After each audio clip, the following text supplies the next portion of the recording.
Plaintiff Arthur Foltz is suing his daughter, 27-year-old X-ray technologist Jennifer Foltz, for money meant for her wedding. Arthur says Jennifer doesn't want him to be a part of the ceremony. This is case number 120 on the calendar, the matter of Foltz versus Foltz. Parties have been sworn in, Judge. You may be seated. Ladies, have seats, please. How old are you? I'm 27. You have brothers and sisters? I have a younger sister. How old is she? She's 26. And how long ago did your parents divorce?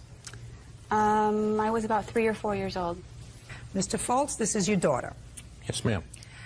And your complaint is that you gave your daughter $3,000 for her wedding. Yes, ma'am. And because of circumstances, you decided not to go to the wedding, and you want that money back. Yes, ma'am.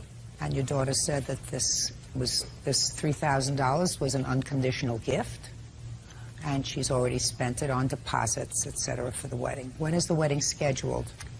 May of next year. Now, how many children do you have, Mr. Foltz? 2 children and 2 stepchildren. And how long have you been married to your second wife? 15 years. And how old are those children?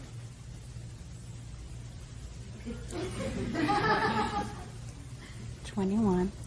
21 25. and 25. Okay. So let's get down to it. You called your dad. Mm-hmm. You told him you were planning a wedding. Mm-hmm. You asked him for some help. I actually didn't ask him for help. He said to me that he felt it was only fair that he pay 50% and that my mother pay 50%. Well, that was very nice of him. So you had a reasonable relationship with him if he said that to you, at least now? Up until, until recently, yes. I want to ask your mother some questions, okay? Come on up, Mom. What's your last name? Bean. Your daughter told you initially, after she had spoken to her father, and her father agreed to contribute to the wedding, that it was her intention of having both of you walk her down the aisle? Yes, ma'am. And you were not happy with that? It was not I was okay with it. I was fine with it. I was just worried that his animosity may create some problems. Did you convey that to your daughter? I already knew that. Just a minute. That's not what I asked. Yes, I did. I'm asking you these questions, Jennifer, because, you know, if you've been around the block as long as I have, and as many times, nothing is new under the sun. Mm-hmm. So I'm getting the following picture. When you spoke to your father, and he said to you, I really want to pay for half the wedding, and you told him that it was your intention to have your 2 parents walk you down the aisle, mm-hmm. he was pleased about that. No, he wasn't. Well, he says he was. He wasn't. Well, you don't know that because you weren't on the phone with him. But then later you told him that it was your intention only to have your mother walk you down the aisle. Mm-hmm. And it's then that he became angry. Mm-hmm. And he said, I want my money back. I'm not going to the wedding under those circumstances. Can she tell you what happened after that? Sure. Tell her what happened after that. The planning. Yeah, as my wedding planning progressed, my dad just kept making demands on me as far as he wanted his own table, he wanted it to be up front, he wanted to invite certain people, and he was just putting extra stress on me that I was already going through with the wedding. Okay. Well, how many people were you planning on having at the wedding? 80, 100. Well, then, wouldn't it be normal for him to have his own table? I think he was under the impression that there would be my parents having their own table and my fiance's parents having their own table, and he wanted to make sure he wouldn't be sitting with my mother. So, what's wrong with that? There's a lot wrong with that. No, there isn't. Jennifer, there's not a lot wrong with that. If you had 2 parents who really got along beautifully with each other and they had this lovely relationship that had developed over the years despite the fact that they were not together, then there wouldn't have been anything untoward about them sharing a table. But if you knew that they did not enjoy that kind of relationship, then you should have been smart enough to say, you have your table with your family. Of course, Dad. Yeah, you have I did your say that. If you have your table with your family, and Mom will have her table with her family, or maybe Mom will sit with, what's the boyfriend's name? Doug.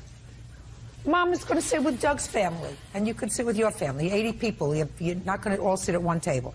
So, I've just taken care of that problem. Now, what's the second problem that he raised? He wanted to invite certain guests, and I wanted to have a smaller wedding. I didn't want strangers What did he at want? my wedding. What did Some close friends of his. How many? I think there were 2 of them. That's reasonable, Jennifer. Right, but if he wasn't even really involved in my life, why would he want to share that with other people? Jennifer, you were willing to take his money, weren't you? He offered Just it a to second. me. You were willing to take his money, Yes, weren't I you? was. If you're willing to take his money, and if you said to him, and I want you and Mom to walk me down the aisle, and then you say, I changed my mind because he was making, according to you, unreasonable demands, I'm telling you, you're out of line. And I really wasn't prepared to go that way. Listen, can I say something now? Sure, you sure can. I did not change my mind because I changed my mind because I'd always wanted it just to be my mom. It was my way of honoring my mom for raising me. I didn't do it to punish my dad. I didn't do it for anything other than to honor my mother. That's the only reason I made that decision. Jennifer, my dear, then you shouldn't have told your father at the beginning, Dad, I want you and Mom to walk me down the aisle. You should not have told him that.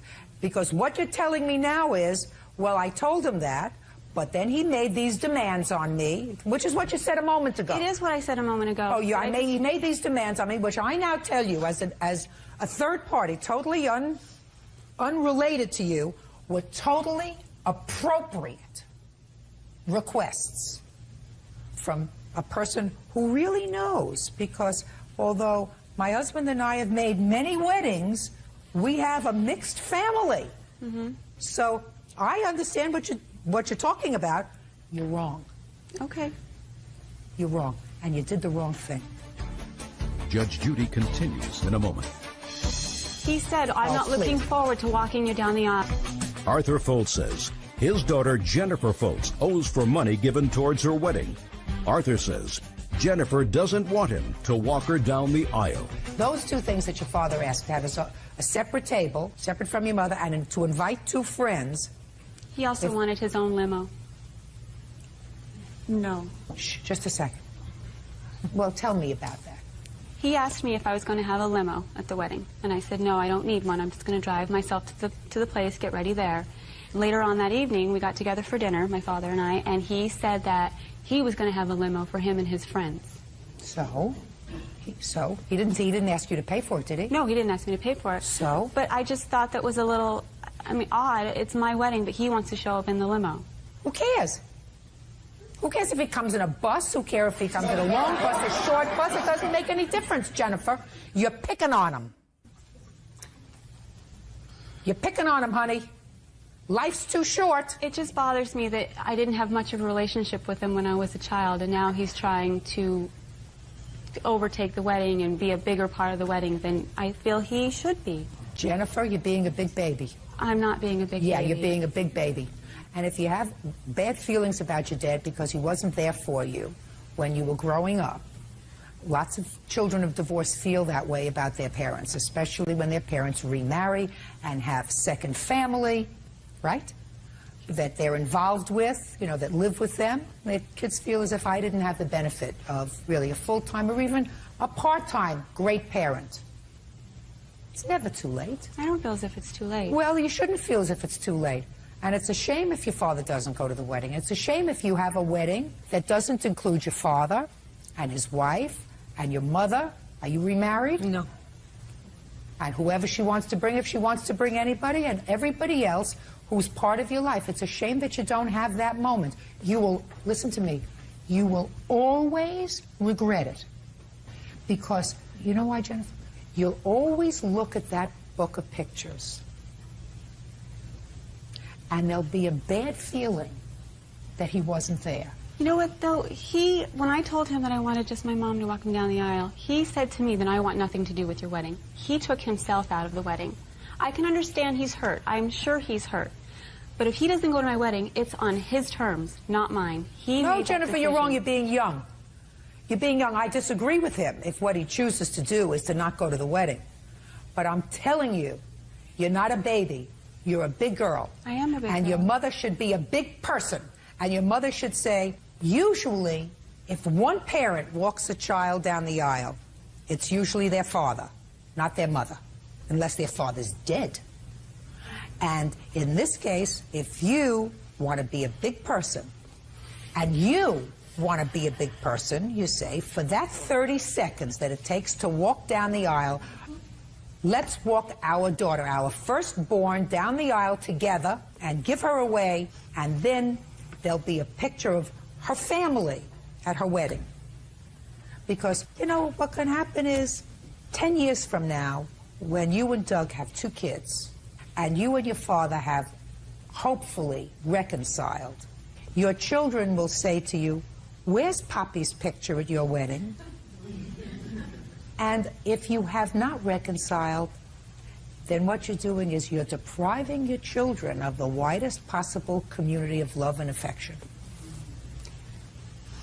I wouldn't be the one that would deprive them of that, though. He would be the one that would not make the effort. You hurt him. I know. You I hurt understand him. that. You hurt him. He's supposed to be bigger than that. Your mother is supposed to be bigger than that. I didn't do a thing. Well, you did, Miss Bean. Yeah, exactly. You did, because you said to your daughter, and you acknowledged that you said to your daughter, "I hope he can get over certain things, and I hope he's not going to be hostile." And In response to his hostility when What? she told him that we were going to do it together. Madam, I'm talking about before you got there. Before you got to the point where she said, "I changed my mind, Dad. Only Mom is walking me down the aisle." Then he got hostile. He was Fine. hostile before I changed my He mind. was hostile from the beginning. Looking Please. forward to walking you down the aisle with your mother. And I said, "Why?" And he goes, "Because we know how that turned out last time." And I said, "Dad, you're not marrying my mother. You're giving me away." Is that true, sir? No, ma'am. I mean, I don't understand how that could be true if he said to you, "I want to pay for half the wedding." In the same conversation, when he said to you, "I want to pay for half the wedding," and you're telling me now that his conversation was hostile? Yes. I don't believe you. Listen, Mr. Foltz, I can see I'm not getting anywhere. I've made my best effort, sir. You gave your daughter $3,000 for the wedding. It was a no-strings gift. I hope you go to the wedding. And Jennifer, I think if you want to grow up to be a big person and your mother wants to be the loving mother that she is, you will decide that it's the right thing that both your parents walk you down the aisle. You still have plenty of time to do that and to make up so that you don't end up looking at that wedding album 20 years from now and saying it was really a sad day. Mr. Foltz, Your Honor. say nothing. Say nothing. You made your daughter a $3,000 contribution towards her wedding. I hope she does the right thing with it. I That's do all. have things Case to say, over. Your Honor. Parties are excused. You may step out. I think we're still both very hurt and angry, and I think that neither one of us really wants to take the step towards mending our relationship. 25 years ago, I tried to make amends to my ex-husband for the trouble that I caused in our divorce. Her statement that I didn't raise her, and that's, you know, it's very hurtful to me. 25 years is a long time to hold a grudge. But I don't want to see anything between him and my daughter get worse and divide them forever. My heart tells me that I love her, but I just don't think it's being reciprocated. You know, my wedding's supposed to be a happy time, and it's turning out to be not quite so happy. And now the next case. All parties in the matter of Martin versus Martin. Step forward. 26-year-old insurance sales assistant Karen Martin is suing her ex-husband, home improvement salesman Kevin Martin, for stealing her share of a tax refund. Karen claims Kevin forged her signature on the check. Ms. Martin, the defendant is your former husband. It is your claim that there was a government refund check in the amount of $400 that was issued to both of you. It is your claim that Mr. Martin forged your signature to that check, cashed that check, and you want your $200. Yes, that is correct. Mr. Martin says there was no check that he received. He did not forge your name to any check, and he, quite frankly, doesn't know what you're talking about. Okay. So let us assume for a moment that a refund check was sent to Mr. and Mrs. Martin. So your obligation now, Ms. Martin, is to establish that he forged your name to that check. Okay. I'm waiting for you. Okay. I do have a copy of the check where it's signed by him, and that is not my signature. Okay. I do have other... Okay, let me see it. Okay.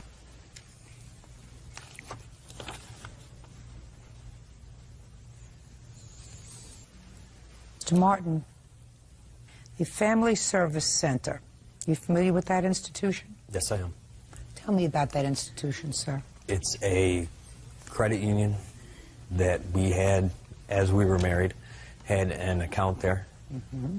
Are you trying to tell... clearly this check was sent to the two of you, and clearly it was endorsed by two people. I never knew anything about the check. I never even knew that we were getting some kind of tax credit check.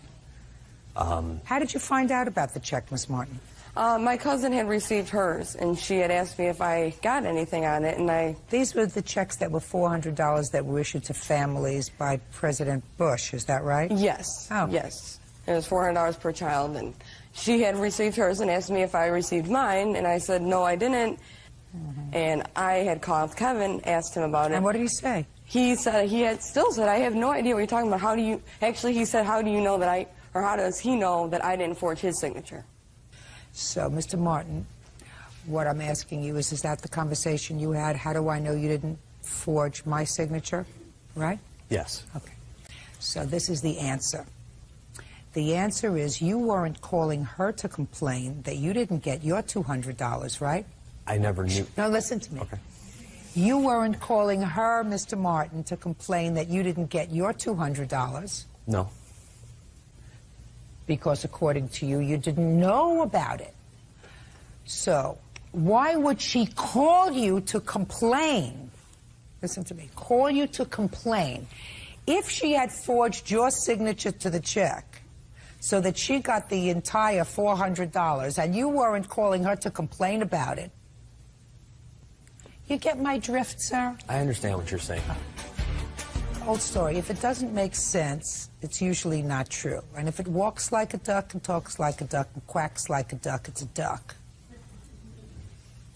So somebody from your credit union cashed this... I'm speaking.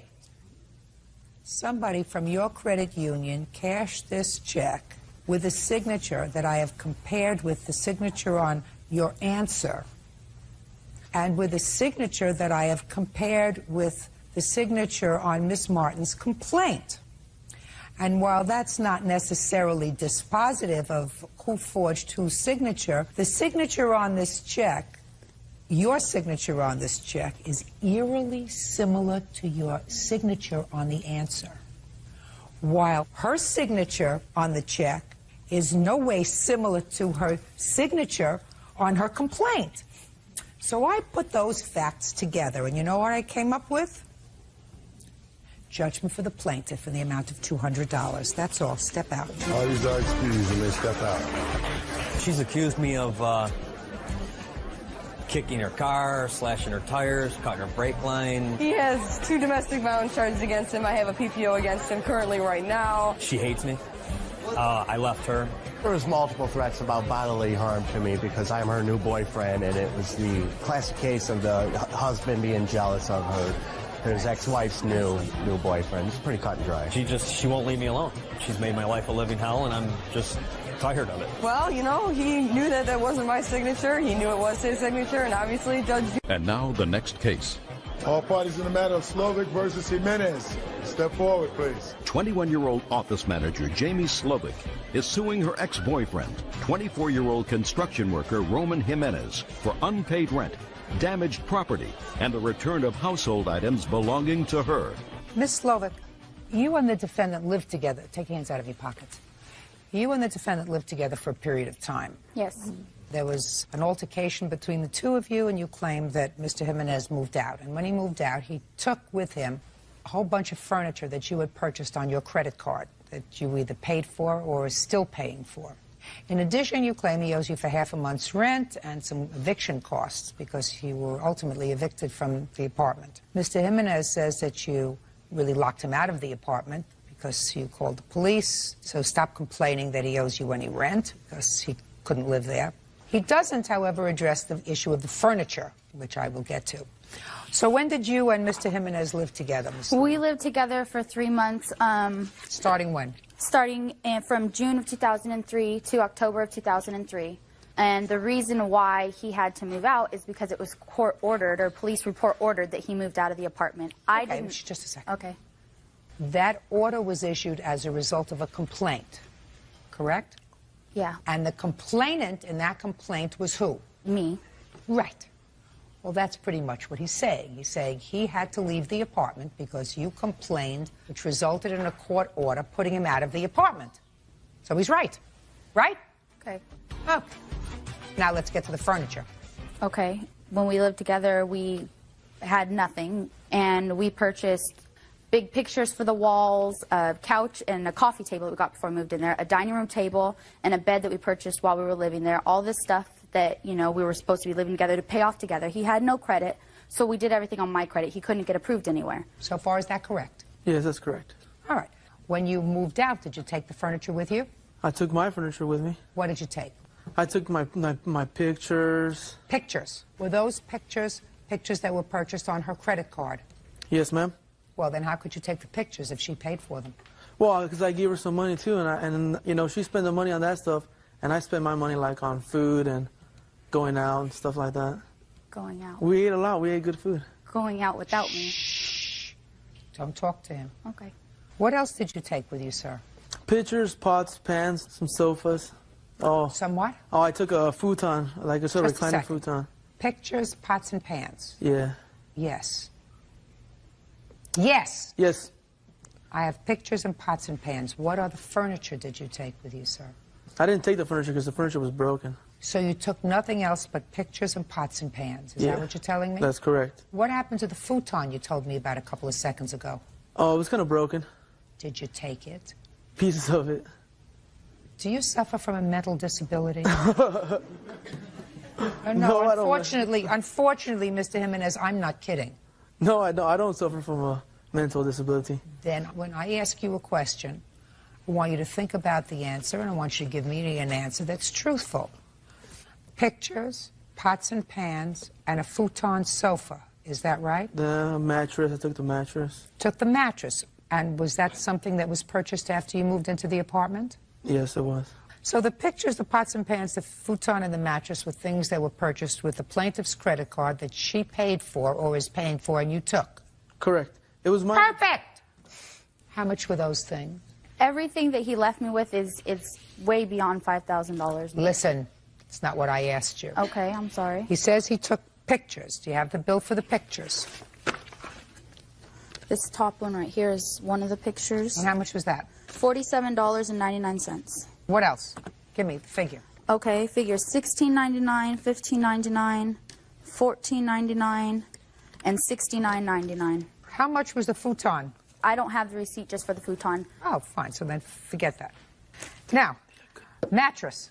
How much was it? He took it with him. $580, I think, for just the mattress. Go. Mattress, futon, pots and pans. $256.20. $256. $22. $940. Okay. Now, listen to me, Mr. Jimenez. You cannot take property that was being paid for by the plaintiff because you wanted it. She said all I had to do was cook for her because I like to cook. She said all I had to do was cook for her, and it was cool. I like to cook. Just a second. Would you run that past me again in English and slowly, please? Okay, she said that all I had to do was cook some good food, and it was cool. Don't worry about it, baby, and that was it. You have children? Yeah, I have one son. How old is he? How old is he? He's 5 years old. You have children? No. Very good. Miss Slovak. Drama. You know, sometimes you make a mistake, and what you have to do is you have to put a period and move on. Do you understand? Mm-hmm. You're a young girl. He's worthless. Do you understand? Yes, I do. Okay. He used you. Yep. You took care of his son? Yes, I did. Once in a while. She went to the park with him once in a while. You have to look up and say, thank you, Lord, because I was shown the light early enough before I had a child with him, or maybe two, before he totally ruined my credit, before he wasted the best years of my life. So you really should say thank you. And next time, store the information in your head and exercise better judgment. Right? Right. Yes. Okay. Judgment for the plaintiff in the amount of $940. That's all. Parties are excused. You may step out. It was pretty violent. It was pretty nasty, I guess. Oh man, we were wasted. Well, everything was destroyed in the apartment. She's jealous and raving in front of, making a scene in front of people. I'm trying to push her away, trying to get away from the conflict. You can imagine. It was pretty crazy, yeah. She's mad over me, that's fine. He got away with it again right now. He just gets away with it. She thinks I get away with anything, but I don't get away with nothing. You know what I mean? I had to put up with everything. It's you know, whatever. I'm struggling to pay my bills. I don't make very much money, and it's hard. Man, I'm used to her being emotional like that. Be careful next time. And now the next case. All parties in the matter of Clark versus Muir. Step forward, please. 34-year-old loan officer Diana Clark is suing her ex-boyfriend, 24-year-old landscaper Brian Muir, for an unpaid loan for bail. Brian says it wasn't a loan, but rather a very nice gesture. How old are you, Miss Clark? 34. Do you work? Yes, I do. What kind of work do you do? I'm a loan officer. Ever been married? Yes. Have any kids? Yes. How many? 2. Do they live with you? Yes, they do. You their sole support? Yes. You're a nice-looking woman. Thank you. Got nice dimples. How old are you? 24. He's too young for you. Yeah. Even when they're 34, they don't know much. I agree. But when they're 24, they know less. What do you do for a living? I'm a landscaper. Who do you live with? My daughters, How old are your daughters? 5 and 6, Where is their mother? not around. For how long? About a year now. Who helps you care for your children while you're landscaping? Their grandmother. Okay. Miss Clark, according to you, you loaned Mr. Muir $500 for bail because they were going to come and arrest him unless he sort of liquidated some warrants that he had for something that I'm going to find out. Correct. And you were dating at the time. Yes. He paid you back a little bit, A little bit. but he didn't pay you back the whole thing, and then he stopped taking your calls. Mr. Muir says that it was a nice gesture on your part, but not a loan. That's your defense. Is that Correct, right? ma'am. Why did you need bail, sir? Well, I had got into some trouble. I had got into a fight in my neighborhood. And the result of it, they put a warrant out for my arrest for third-degree assault and breach of peace. And Why did they put a warrant out? Did you not go to court when you were supposed to? not right away, ma'am. No. Did you expect an engraved invitation this next time? No. Did you expect someone to come in your house in a tuxedo, perhaps, and bring you over to jail? You just decided to blow it off. No, I was waiting until I was financially stable to take care of. You were waiting until you felt like it. No, I was waiting until I was financially stable. Financially stable. And when did you think that was going to be, Mr. Muir? Well, I had just started a new job, so I had planned on doing it as soon as possible. How did Miss Clark find out there was a warrant outstanding for you? It was brought up in a conversation that we were having at a friend's house. And when you told her about the warrant, Mr. Muir, what did you say? I just said, I have a warrant, and I have to turn myself in. And she said? And she said, anytime you want to turn yourself in, I'll be glad to help you out. How much later did you call and tell her you needed her help? It wasn't but a few days.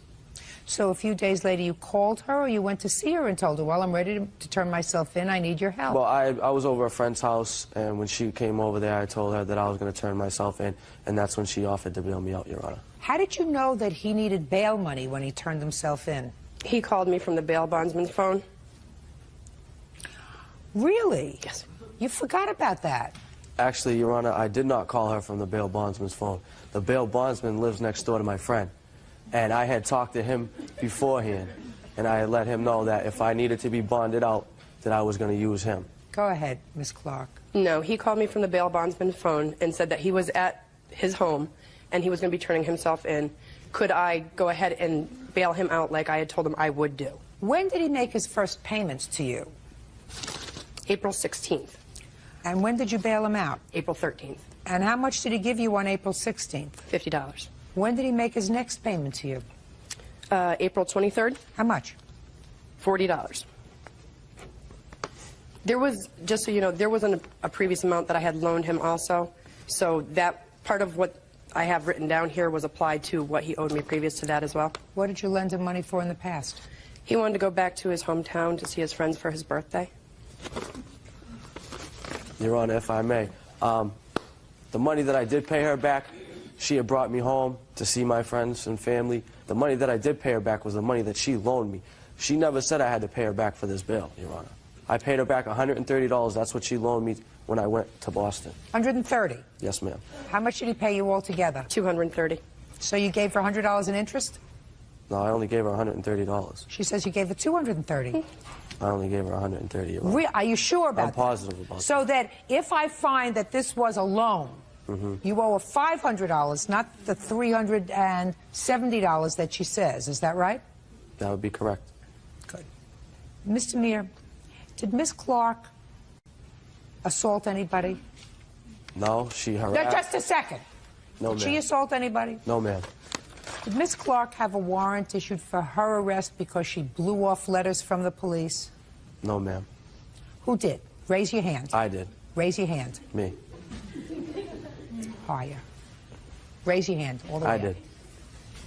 What makes you think that she should take care of your bail? She's a working woman. She's got 2 children that she supports. Why in the world would she pay for you and you feel no drive to pay her back as quickly as possible? She has spent abundance of money on me. Abundance. She took me out for my birthday and spent well over $1,000. If that was the case... Foolish. If that was the case, Foolish, she because I should want to want all tell you her money something. She must see something in you that I don't. It's the good looks, Your Honor. Have you looked in the mirror lately? Yes, I have. Mr. Meir, you have 2 children, 2 little children, that you say are in your custody because their mother is off somewhere. That means that the only chance your children have of growing up to be responsible adults is if they have you as a responsible parent. Correct. You were foolish enough to hook up with somebody who turned out to be a non-parent and dumb enough at your age to make 2 babies. Now it's your responsibility to grow up and fly right. Do I make myself clear? Yes, ma'am. Judgment for the plaintiff in the amount of $370, because that's all you're suing for. That's all. Out. Parties are excused. You may step out. Thank you. She should find somebody her own age and not somebody as young as me. He's going to say anything he wants to make it look like he's a better person than he really is. She approached me and she wanted to get together with me, and that's how it started. Well, we met at our kids' bus stop, and it proceeded from there. Yeah, I did approach him. To be older, you should know better. There was a big age difference there, and I should probably not have done anything with him. 18-year-old laborer Sherry Powell is suing her former friend, 17-year-old Lise Chouinard, and her mother, Paulette, for lost wages and pain and suffering due to an assault. Lise claims Sherry slept with her friend's boyfriend.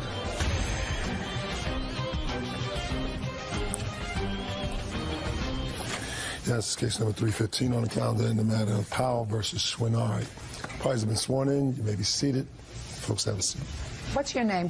Rianne Curry. Rianne. Yes. You already pled guilty in this assault, is that right? Yes.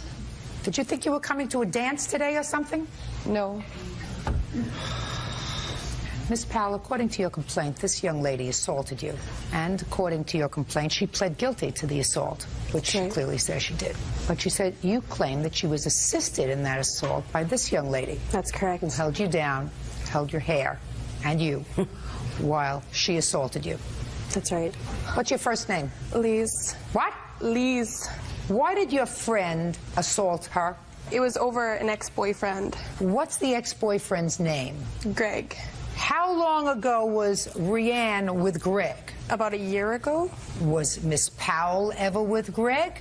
I don't think she was. I think she just had slept with him. Is that what she was annoyed at? Yeah. So Rianne was angry because she thought, right or wrong, that Miss Powell had been involved with her ex-boyfriend. Well, her ex-boyfriend had told her that he had slept with her. During the time that they were still together? Yes. Could you do me, you're her mother? I sure am. Good. Why don't you sit down? Because you're just here because you have the deep pockets. Step up here, Rianne. Now, when Greg told you about this assignation, did you beat him up? No. Did you punch him in the face? No. Did you kick him in the groin? No. Why not? Did you think that Miss Powell held him down? No. So why did you get angry with her? Because we were acquaintances at the time, and... So you think that because you were an acquaintance of Miss Powell, she owed you more loyalty than the boyfriend that you had with whom you were sleeping? No, but... I'm just trying to get the rationale. You got a boyfriend with whom you are intimate. And how long had Greg been your boyfriend? A few months. And you are crazy about him, right?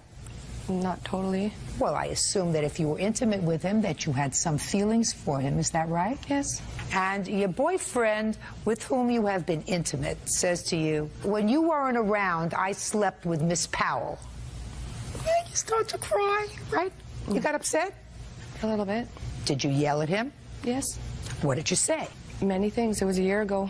When did you assault Miss Powell? October of last year. And when did your boyfriend tell you that he had been intimate with Miss Powell? September of last year. Now, between September and October, had you seen Miss Powell? Not really, no. So the first time you saw her was when the assault took place, is that right? Yes. And where was that? At Pool Hall. And Liz was with you?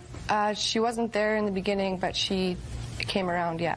And she's a friend of yours? Yes. Had you told her about Greg's confession? Yes. You see how it all fits in? You want to know why? Because it's common sense. That's why it all fits in. Tell me what happened when you saw her. I had seen her and... Now look at me. Don't look at the floor. Don't look at the water. Look at me. I had seen her in the pool hall with him, and I got... With Greg? Yes. Oh, she was with Greg in October. Is that right, Miss Powell? We were friends, and at the time, she was dating his brother, who's Matt. Okay. But you were with Greg, and you were no longer with Greg. No. So you saw her, and she was with Greg. And what did you say to her? At first, I didn't say anything to her, and then when she had come outside, I had confronted her. What did you say to her? I asked her what the problem was, and that's when... Well, I didn't hear about any problem. What do you mean what the She problem disrespected me. That's How did she disrespect you? By sleeping with my boyfriend. Disrespected you? Yes. Your boyfriend disrespected you? Yeah, that too. Okay. And what did she say to you? She said, what are you talking about? And I basically said, you know, well, what I'm talking about. And that's when a fight broke out. No, that's just words that I hear so far. After you said, I don't know what you're talking about, what happened, Miss Powell? On that note, I did not say anything before it happened. There were no words said besides some name-calling from her to me before she hit me. Where did she hit you? In the face. With what? With her fists. And where was Liz at the time? Liz was standing behind her, maybe about 5 feet behind her. No. Anybody else with them? Greg was walking with me outside, and Matt was outside, who at the time Matt was Rianne's boyfriend. And then what happened? She started hitting me, and she's saying, come on, Sherry, hit me, hit me. And at the time, it happened so fast that I barely knew who it was. I had no idea what she was doing or why she was doing it. And she went savage. Okay, she's already acknowledged to the police and to the courts that she assaulted you. What I want to know is what Lisa's participation was, if any. There were some words said. By whom? I said, what the Rianne? Like, I was totally confused. She said, what the Sherry? And then she was hitting me and scratching me and pulling me by my hair. I had turned her around because before I was up against a concrete wall, and she was pulling my hair and hitting me, hitting my head off the wall. So I turned her around to get away from the wall. And as I turned her around, I took control of her. And then Liz came in because she knew that I had some control. And she started pulling my hair. From behind? Yes. And then what happened? And then Greg said, she's Matt's brother, Rianne's ex-boyfriend, said, you have nothing to do with this, Liz, get away. And from what I understood, Greg had taken her away, but I think that she had backed away. You mean Liz? Yes. Okay. How long did she hold your hair?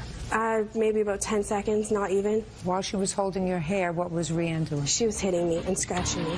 Judge Judy continues in a moment. 18-year-old Sherry Powell says her former friend, 17-year-old Lee Schwannard, owes for an assault. Lee says she was trying to break up a fight between Sherry and her friend. Okay. Now I'll hear you. When they were fighting, I was in the car with my two friends. Rianne had been taking a little while, so I went to see where she was in the pool hall, but they had been outside. And I came in, and Sherry had Rianne by the throat against a brick wall, and my first intention was to pull her off of her. Like, this girl's way bigger than my girlfriend, so I was like, Kate, no, this is retarded. So I pulled her off there, and then that's when Greg told me, back off these, and I was like, Kate, yeah. And I stood there, and they finished their fight. And then we left. Why did you put your hands on her? To pull her off my girlfriend. You have no right to do that. Well, if you, like... You have no right to do that. Yeah, but she was sitting there hurting. I don't, listen to me. A, I don't believe that you weren't there and didn't see how it started. Don't believe your cookie. Don't believe your cookie. You knew exactly what was going on because she's your friend, and you knew she was angry at her. But I wasn't even there when it started. Don't believe you, my dear. Don't believe you. It's just too coincidental that at a time when she seemed to be getting the upper hand, you stepped in. Just too coincidental to me. I stepped in for 2 seconds to get her off Rianne. That's what I did. When you got her off Rianne, did Rianne continue to assault her? Rianne wasn't even hitting her when I pulled her off. Sherry had Rianne by the throat and had her fist out like that. Sounds right to me. Sounds perfect to me. She started it. She hit her first. She confronted her first. She assaulted her first. Yeah. So that's what happened. That's what happened. I'm not saying that's not what happened, but I pulled her off my friend. I walk in and she's got my friend by the throat. My immediate reaction is to do that. Like, what else would I do? Just sit there and be like, oh, you can go and hit my girlfriend? Yeah. Yeah. Why would I do that? Because then you wouldn't be standing where you are, if I believed you, which I don't, because I find that somebody who can't even figure out that their shirt is supposed to meet their pants when they come to court is not going to tell me the truth. I'm not going to tell you. Why would I stand up here and lie? Why? Yeah, exactly. I have no reason to sit here and lie. Oh, yes, you do. No, I don't. I have no reason. No. I don't even talk to her no more. This has been a year ago. Let me explain to you why you do. Because she's suing your mother. Because your mother is responsible for you. She's suing your mother for $5,000 because you permitted, at least for a period of time, your friend, who also doesn't know how to dress when she comes to court, to assault her by holding her hair and allowing her to be hit. You did that. But that didn't even happen. Do you have a police report, please? No, they would not release it to me. Do you have a hospital record? Yes, I do. May I see it, please? I have a picture, too. Okay. I have a police statement. Would you also like to see that? Mm-hmm. And I have an apology letter from Rianne. Do you have a separate lawsuit against Rianne? I haven't sued her. I do intend on suing her in higher courts.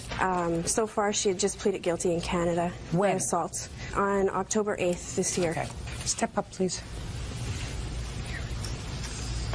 What's your name? Matt Duke. You were there that evening in October, sir? Yeah. Tell me what you observed with regard to this young lady holding the plaintiff. She was in the car when Rianne was starting all this stuff, and then when she came out, she didn't know what was going on. I just seen her run past and try to go and help out her friend like anybody else would. And my brother pulled her off before she could get involved, so it wouldn't be a 2-on-1 or anything like that. And in the meanwhile, I told Rianne, that's enough. No more fighting. That's when the fight stopped. Sit down, genius.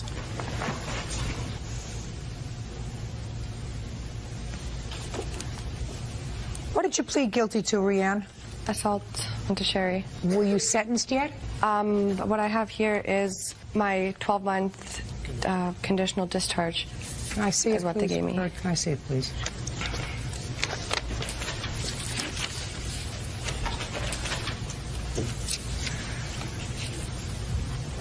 She wrote you a letter of apology because she was directed by the court to do it. She wasn't directed. No, I offered. Who just said that to me? Which one of you two geniuses said I wasn't directed, she offered it? Who said that? I did. Okay. This assault happened in October of 2003, is that right? Yes. If your friend was truly sorry for what she had done, the letter of apology would have come not a year later, but the next week. Do you understand? Yes. Good. The letter of apology, which was directed by the court. It's here in the order.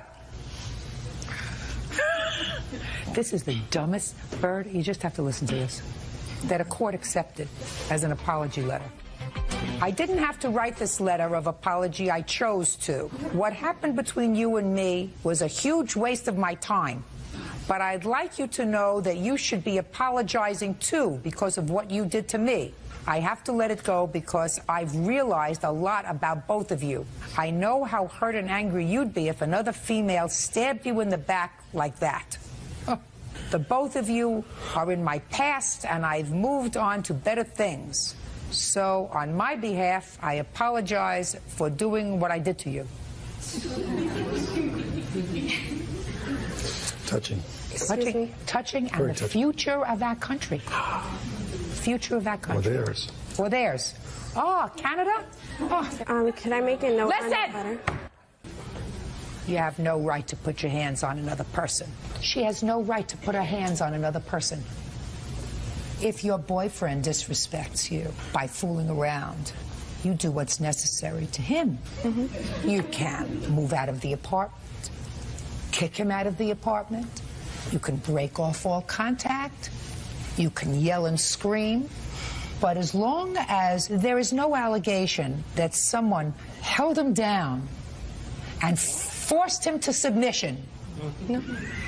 it's his fault. She had a part. It takes two to have sex. Like, she's not your boyfriend. No, she's not. She's not your boyfriend. She wasn't even your friend. According to you, you knew her. She owes you no allegiance. You weren't married. You weren't engaged. You had a boyfriend for a couple of months. What do you do? I mean, do you work? Do you go to school? Do you do anything? Not right now, no. You don't do anything? No. You better find something to occupy your time. Judgment for the... What? She's also pregnant with his kid. Oh. How has nothing to do with how this, fortunate Sherry, for the so why people bring of that up? Canada. Judgment for the plaintiff in the amount of $2,500. That's all. Parties are excused. You may step out. Sherry's a fat cow who shouldn't even be getting anything. She took her frustrations out on me. She was attacking my friend, and she's 10 times the size of my friend. I had taken control because I knew that this girl was crazy. I got over-tempered. Yeah, that was kind of crazy. She's mentally freaking touched in the head. And now the next case. All parties in the matter. Callahan versus Colarusso. Step forward, please. Business owner Dawn Callahan is suing her father's ex-girlfriend, homemaker Dee Colarusso, for the return of her late mother's desk. Dee claims the desk was abandoned. Miss Callahan, Miss Colarusso is your father's former girlfriend. Correct. According to your complaint, your father has a desk that belonged to your mother, who passed away, and the desk was to be yours. He was bringing it to you. And he stopped over at his girlfriend's house, and for some reason he left his truck there for a while and the desk. They subsequently broke up. She has your desk. You want it back. Yes. You have a picture of the desk? No, I don't. Do you? No, certainly. I'd like to see it, please.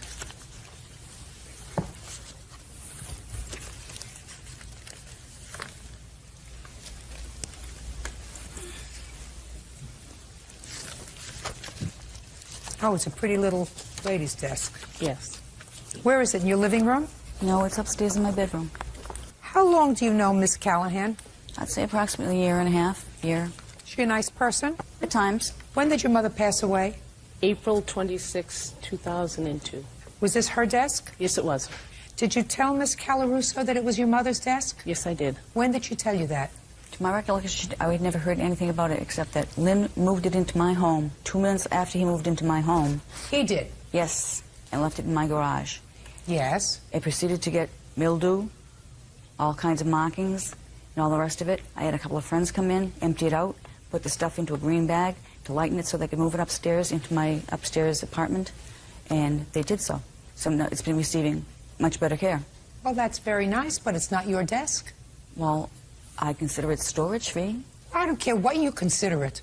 You had a storage arrangement with him? No. Well, if Not you with didn't have a storage arrangement with him, my dear, then you can't say I'm taking the desk for storage fee. I took his car for storage fee. Listen to me very carefully. It doesn't belong to you. It's not your desk. Romance is over. It's over. You can't just decide you're going to protect the property that doesn't belong to you and then somebody said, I want my desk back. You say, well, I took it upstairs and I've been taking care of it, so now it's mine. You have to give her back the desk 5 days from today. Make arrangements with the mover. You want to leave the desk upstairs and have her mover bring it downstairs, or you want your mover to bring it downstairs? Who says it's her desk? I do! Now, that's her father. Whose desk is it? My daughter's desk. Right. belonged to her mother. She wants her mother's desk, and she doesn't want you to have it. And it holds absolutely no sentimental value for you whatsoever, just mad value because you're not together with the prize package anymore. She gets a desk back in 5 days. I'll sign the order. That's it. Excuse me? What? My paperwork, all my mother's legal paperwork that was inside there, 401ks and everything. Can I don't know where that is. is. Where is it? Gone. What did you do with it? It went out with the trash. All the trash that Lenny had dumped. It's gone. Listen to me. It's probably gone. She's not nice. She's probably mad. Did he dump her? In a nice way. I don't care whether it's a nice way. It's never a nice way to a lady to get dumped. Did he dump her? Yes. That's what she did with your mother's stuff that was inside the desk. Okay. Dumped it. Got it? Okay. The desk you get back. 5 days. Okay. And it better be in good condition. That's all. Thank you. What is our excuse? You may step out. I'm very happy I'm getting my mother's desk back. I would not harm somebody else's antique furniture. I've been nothing but nice to her and did favors for her, and she turned around and done this to me. I'm not punishing his daughter. He owes me $375. It was my great-grandmother's and given to my grandmother, to my mother, and now to me. The desk is only worth $250. Just want it back. Somebody owes me money.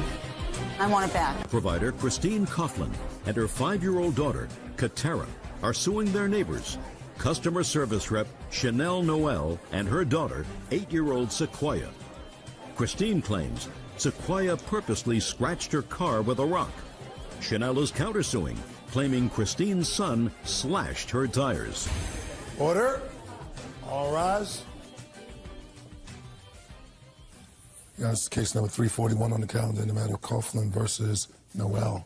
Parties have been sworn in, Judge. You may be seated. Folks, have a seat. Ms. Coughlin, it is your claim that this young lady, I assume this young lady, vandalized your car. She was a friend of your daughter's. They played together. For some reason, they had a misunderstanding, and you claim that she took a rock, scratched your car. Ms. Noel says that her daughter was not alone. Don't deny that she did it, but you say she was not alone, and that in retaliation for that, your son slashed the tires on her car. So she's got a counterclaim. Are you neighbors? Yes. How far away do you live from each other? Right next door. What was the date of the incident involving your car? August 29th, 2004. You have pictures of the car? Yes, I do. I'd like to see pictures of the car.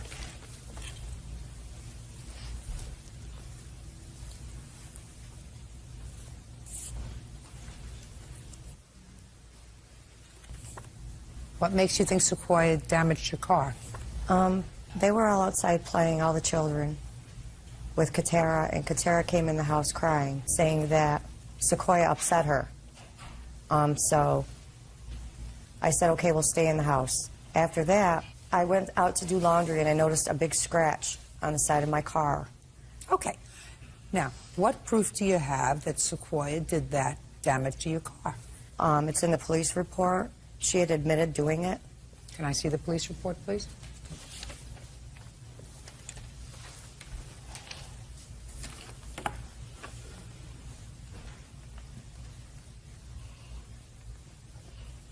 Sequoia, you want to tell me why you scratched the car? Because her and her husband and her son, they were constantly keep calling me like retarded, well, I don't want to say it. They kept calling me and That's stuff. not true. Yeah. And they kept going on with it, and I only thing that I did was tell my mom. So that's why you scratched the car? Well, they were calling me retarded and stuff. I'm and asking you a question. That's why you scratched the car with a rock? You can't do that. Did your mother tell you you couldn't do that? Well, you can't. If somebody says something nasty to you to hurt your feelings, that makes them wrong. That makes them not smart. But that doesn't give you the right to damage their property. Got it? Did your mother tell you that? Yes. Okay, how much is it going to cost to fix the paint on the car? Approximately $921. Do you have an estimate? Yes, I do. It was scratched before. The estimate I do have, I'm sorry, is $361.56. 361? Yes. Okay. Now, you want to tell me about the damage to your car and when that happened? September 19th. What happened? I went to take my son to his football game. I came back to pick her up to go to the football game. I came back downstairs and my tires were sliced. Who did it? Well, I assumed my next door neighbors did it. Well, what proof do you have that they did it? I didn't have any proof at the time. Do you have any proof now? Actually, I have a witness that overheard her son bragging about the second time they sliced my tires 3 days after that. I'll hear the witness. You're the son, I assume. Yes, ma'am. Stand up. Tell me who you are. Tanisha Cooley, their babysitter. What do you know about the tires being slashed on Mrs. Noel's car? The day after the tires were slashed in school, me and my friend were walking down the hall. We were walking behind him and his friends. And I heard him saying that, yeah, yesterday me and my dad sliced our neighbor's tires. And when you heard that, what did you do? Right after school, when Chanel came home, I told her and my mom. Same day, is Yes. that right? Were you angry? Yes, I was. And what about your father? Was he angry? Yes. That's not a way to respond. Do you understand that? Yes, I do. So why did you do it? I did not. So you're telling me this young lady is lying about this I am. last... Yes. Why do you think she would make up a story like that? I don't know. Who would you think would have another motive to slash their tires? Nobody to my knowledge. Not you or not your father? So you think she's lying? Yes. Did you call the police? Yes, I did. Can I see the police report, please?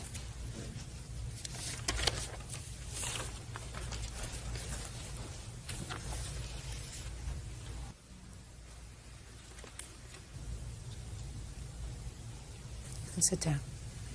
Could you stand up, please? Is this young lady your daughter? Yes. I want you to think back to the 23rd of September. I want you to tell me about the conversation you had with your daughter when she came home from school. She told me that she overheard Michael saying that him and his father slashed the tires. She told you that on the 23rd? Yes. What's the name of the person that he was with? I don't know them. In school? You don't know who they are? No. How many other boys was he with? 2. You have a bill for the tire that was slashed on the 22nd? I don't have a bill. I paid to get my car done. Here. Well, I need a bill for the tire. That's what we're talking about.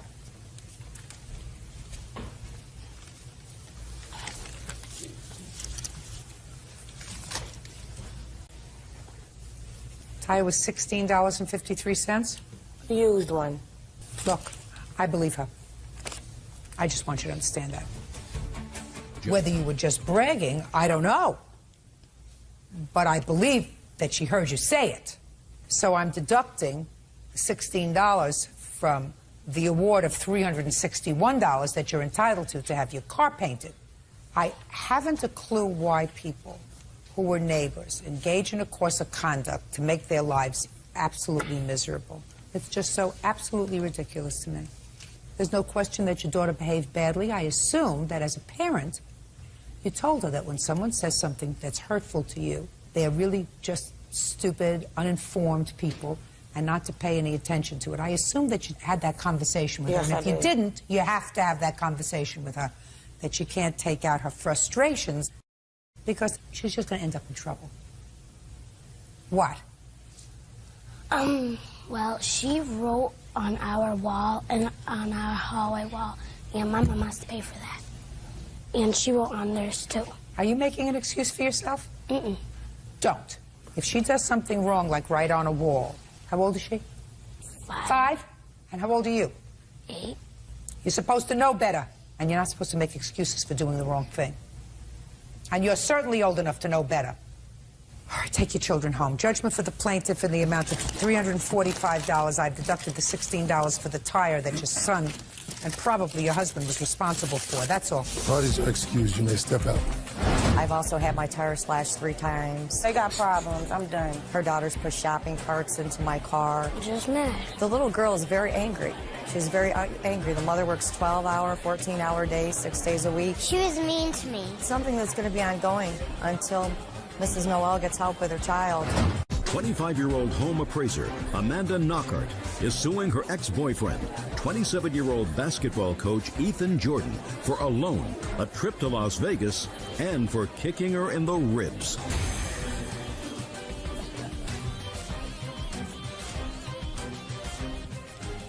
Yeah, this is case number 243 on the calendar in the matter of Knockhart versus... Concerned there must be something really hidden about you that I don't see.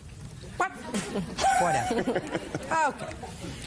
Now, he's a sponge. Yes. That makes you pretty dumb. Right? No. Sure it does. You know somebody a month, you invite them to come into your home, they pay you nothing. Must do something. Do you have a big home? No, he was supposed to get a check that was mailed to his ex-girlfriend's house. That's why I never saw the money. Look, you say, I met him, he moved in. Correct. And you agreed that he could use my car to get to and from work if he paid the insurance and the maintenance. That's what you say. That's right. So evidently he worked, right? Yes, ma'am. Usually when you have a job, you make what? Yeah, but he got fired. Money. And when you have a job and you make money, you take care of your expenses, like rent and food and electric and gas, unless, you know, you're a sponge. So according to you, he did not pay for the insurance on the car. No. So why don't you throw him out? Well, he was supposed to be getting a big check, like I said, for $2,000, and the check was mailed somewhere else instead of our residence, and he apparently spent the money. And when did he get the check?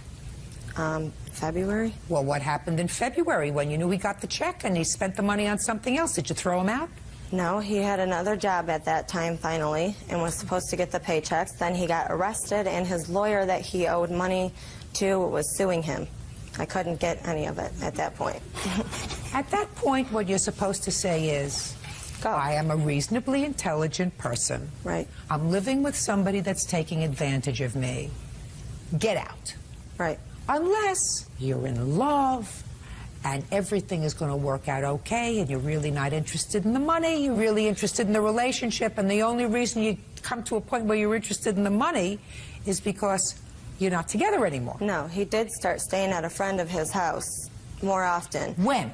That was in May, because... I'm talking about February, March, April. Okay. Nothing. Goodbye. All right. What's next? What else does he owe you money for? A vacation that we took together and for medical bills. All right. So let's go to the vacation. When was the vacation? February. Where did you go? Las Vegas. For how long? February 22nd to the 29th. You wait to drink later. And was he working at the time? He was going to Las Vegas to work. Was he working at the time? Nowhere else, no. And what was your arrangement? He was working the convention there, the magic show, and when he returned... What do you do for a living? Your Honor, I have always, since she's known me, maintained an occupation as a basketball coach at the YMCA. I still work there today. What were you doing in Las Vegas? Oh, I model for a clothing company. So you were modeling? Yes, ma'am. Did you get paid? Yes, ma'am. Good. How much did you get paid? Do you remember? Not entirely. Not exactly. I think it was like $1,500, some give or take. And who paid for all the expenses to Vegas? To Vegas? She did. Well, why didn't you compensate her for that? When I got the news that I was going to Vegas, I had all my... They flew me out. They flew me out. They would room me, pay for airfare. I had a place to go. She decided that she wanted to go to Vegas. We sat down. We planned out the whole trip. Okay. When we got to Vegas, her and I would disagree, as usual. And she went one way and I went another. I stayed with a friend. That's it. How many days were you there? In the hotel room, I think I stayed 1 day. Okay. How many days? 1. Okay. So you put him out after 1 day? No. He only stayed 1 night away from me. He tried leaving me in the middle of Las Vegas by myself. Yeah. So I tried catching a flight home, which would have costed me a lot more money than... How did you get to Vegas? Did you fly? Yeah. You flew? Well, his ticket was paid for. No, it wasn't. I have the credit card receipts right here. Oh, well, she says it wasn't paid for. Did Your you Honor, were you reimbursed by the company for your airfare there? Normally they would have, but I opted to go with her since she wanted to go with me. Yeah, right. Ooh, he slipped. All right, how much was his plane ticket? $345 for his the plane airfare. ticket. Okay. And how much was the hotel room? $214.76. For both of you? No, I divided all the costs by 2. So it's clear to me that you were compensated, Mr. Jordan, for that. If you weren't, you were paid $1,500, probably plus expenses. You got the check. I assume you got the check to cover your expenses as $559. So far, you're off $559 for this trip to Las Vegas. What else does he owe you for? Don't say anything else. I'm giving you, so far, every benefit of the doubt, more benefit of the doubt than I usually would give to somebody who acts so dumb. What else does he owe you for? The rental car. Listen to me. Leave Las Vegas. Get on to something else.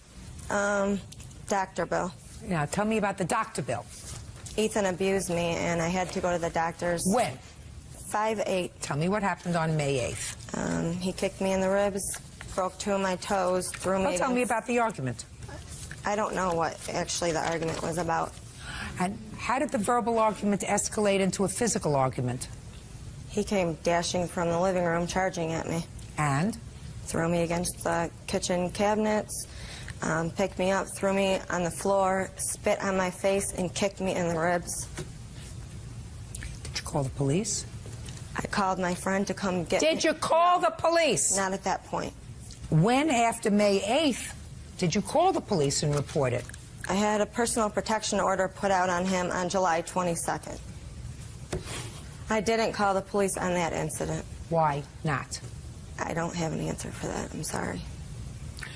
Mr. Jordan, you want to tell me what happened on May 8th? Your Honor, I do remember the fight that we got into. I don't remember why I attacked her, but I do know that that was not the only incident that became physical between either one of us. Did you suffer any injuries on May 8th, Mr. Jordan?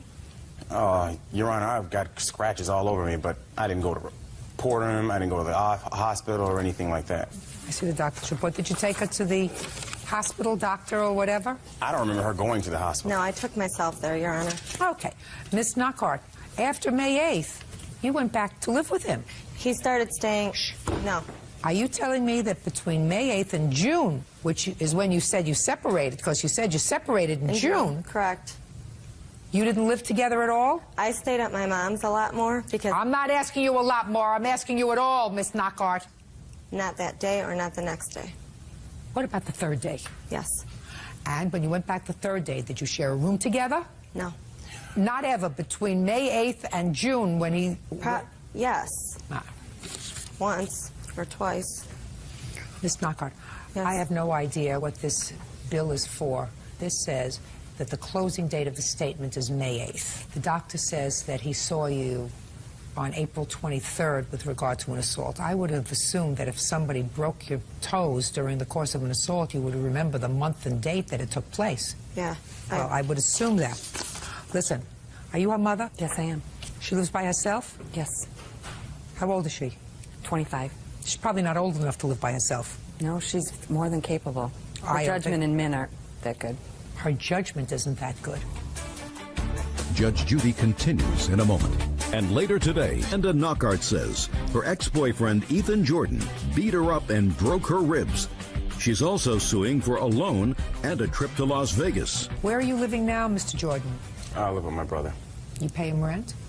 No. Problem is not an answer. I wish her the best. I have no hard feelings for her, man. I hope she gets, whatever's coming to her. Is suing his ex-girlfriend, Kim Hicks, and her son, 15-year-old Wendell Hicks, for medical bills resulting from a fistfight with Wendell. Wendell says Jeff had been spreading rumors about him and a female friend.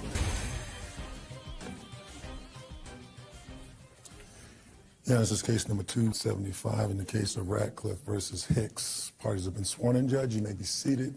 Gentlemen, have seats. Mr. Radcliffe, you and this lady, Miss Hicks, had been involved in a relationship. And according to your complaint, there was an altercation where you came to her rescue. She was having an altercation with her son, I assume this young man.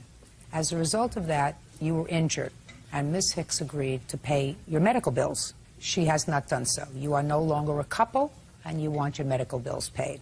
Ms. Hicks says that you were the aggressor in this altercation with her son. She is suing you for damaging her home and for injuring her son. Is that right? Correct. When did this take place, Mr. Radcliffe? It was July 8th, 2003. Tell me how it started.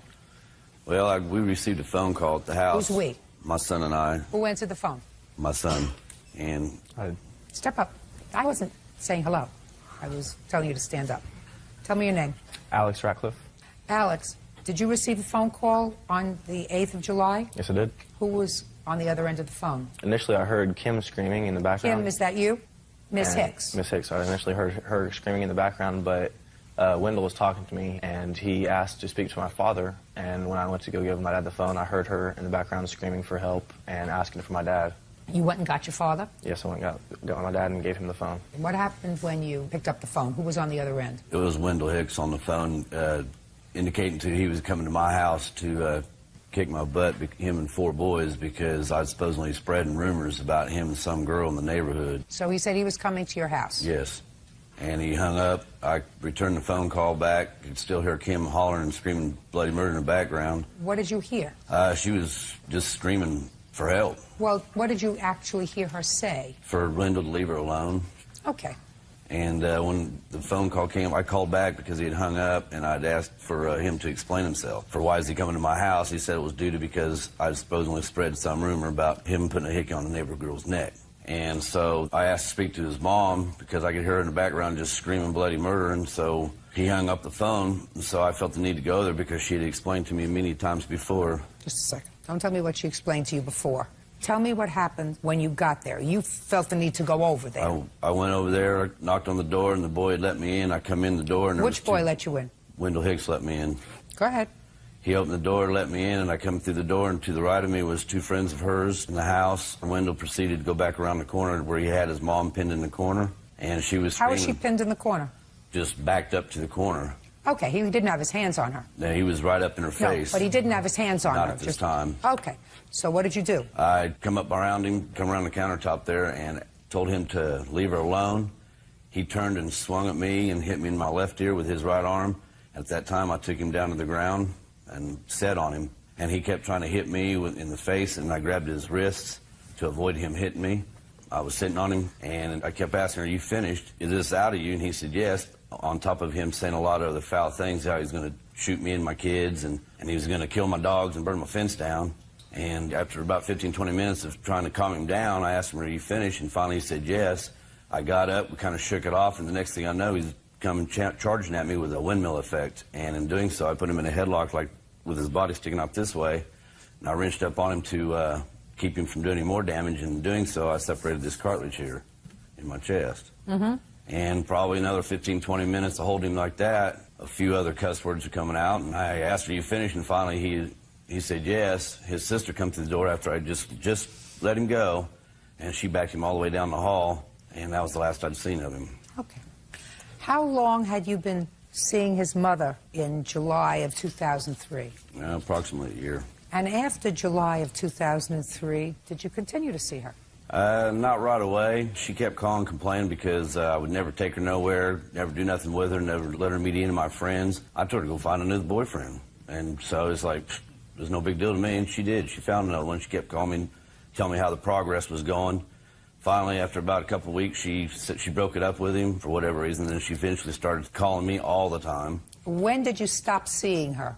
As of this year of May, Mother's Day weekend. And when did you start getting these bills? I was getting these bills probably 6 months after the incident had happened. You know, she said she was going to take care of it because her son had done some damage to my fence back in June. She took care of that immediately, and she said she'd take care of these medical bills as well because I... When did she tell you she was going to take care of the medical bills? Pillow talk. It was when we were, you know... And you believed her? Oh, yeah. I had no doubt to. Okay. How old are you, Wendell? I'm 15. Who was this girl that you supposedly gave a hickey to? Emily. Is Emily your girlfriend? No. Did you give her a hickey? Yes. So why were you angry at Mr. Radcliffe for telling people that you gave Emily a hickey? Because he was spreading rumors around the trailer court, and I had... Spreading rumors about what? About me giving her hickeys and a bunch of other stuff. Well, it wasn't a rumor about you giving her a hickey. According to you, you gave Emily a hickey. Yeah, I did. You did? Okay, so why did you call him that day? Were you just angry? Yeah, I was mad that he was spreading my family business around the trailer court. Okay, so when you called him, his son answered the phone? Yes. And what did you say to his son? I asked to talk to his dad. What did you say to him?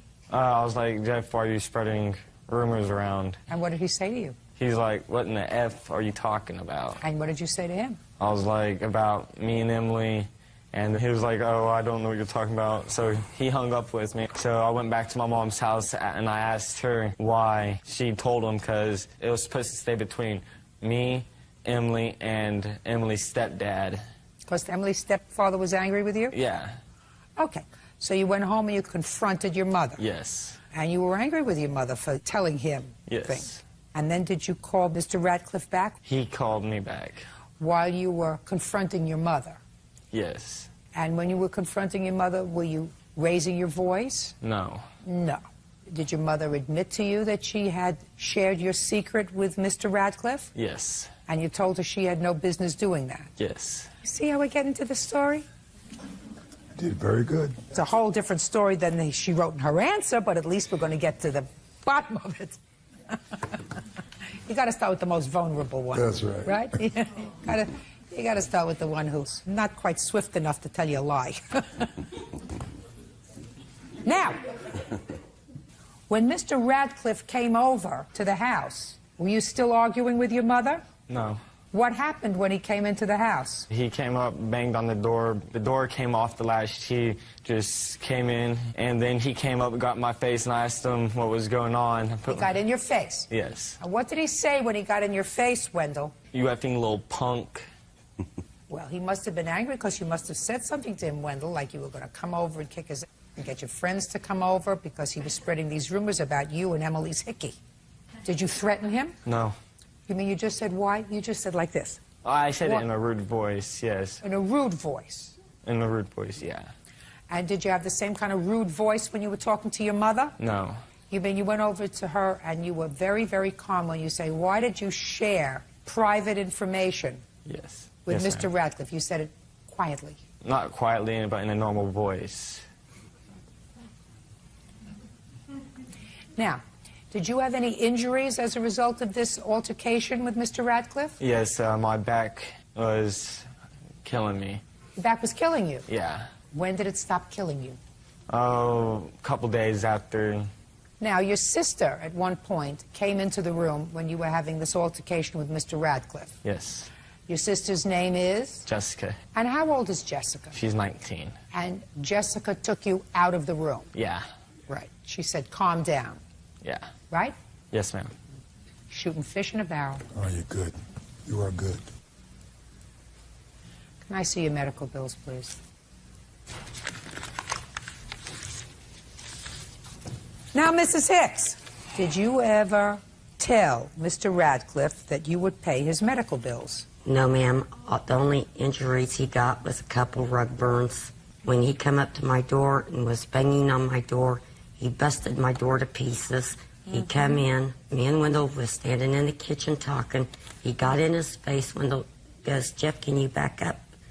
And Jeff took his hands like this, went boom into the side of the cabinet.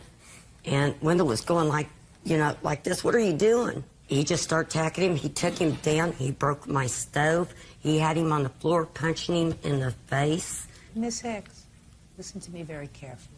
What you're telling me is that Mr. Radcliffe assaulted your son for no reason. They got into Shh. Is that right? Yes. And I have a question for you. After July 8th, 2003, did you ever sleep with Mr. Radcliffe? Yes. Even though he assaulted your son without provocation. Is that right? Yes. Mm-hmm. It was 3 days after the incident. So 3 days after, it wasn't even 6 months later, it was 3 days after the incident that you, the mother of this assaulted child who had terrible backache from being assaulted without provocation from Mr. Radcliffe, went to bed with him. Yes. Mr. Radcliffe, this is your problem, sir. I believe what you told me with regard to how this incident happened. Not everything. I think that you probably busted the door a little bit. I'm not sure whether Wendell opened the door calmly and said, why don't you come on in? I'm not sure about all those things. What I don't believe is that she agreed to pay your medical bills. And we know, I gather from these papers, that there is currently an action pending against you for stalking Miss Hicks. Now, I'm not getting into that, but according to Ms. Hicks, you did not file this claim for your medical bills until a couple of days after she either filed and or served you with this stalking complaint, which is well over a year later, a year after the incident. So the issue that I have to resolve is whether she put you in harm's way or you put yourself in harm's way when you went over to her house. And there were several things that you could have done on the 8th of July. One of them is if you actually believed that Miss Hicks was in danger, you should have called the police. Judge Judy continues in a moment. And later today, girlfriend Kim Hicks and her son, 15-year-old Wendell Hicks, promised to pay his medical bills after he had a fist fight with Wendell.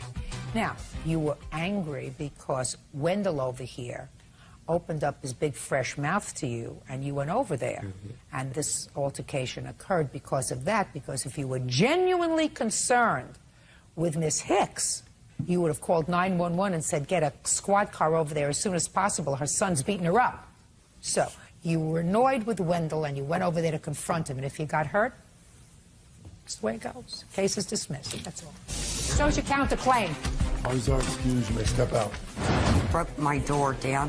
He assaulted my child. He has no respect for no one, let alone himself. She showed my dad, myself, and my brother all bruises that she's gotten from all of her kids before. I have never had any bruises on my body. He's a bully of the neighborhood. He wants to pick on anybody and everybody. They can think what they want to think. I know the truth. The only reason why she filed this stalking order is because I've got a new girlfriend. Larry Lane is suing his ex-tenant, collections agent Kay Thomas, for unpaid rent, stolen property, and legal fees.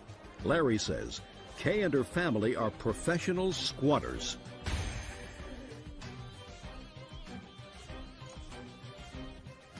Now, this is case number 419 on the calendar, the matter of Lane versus Thomas.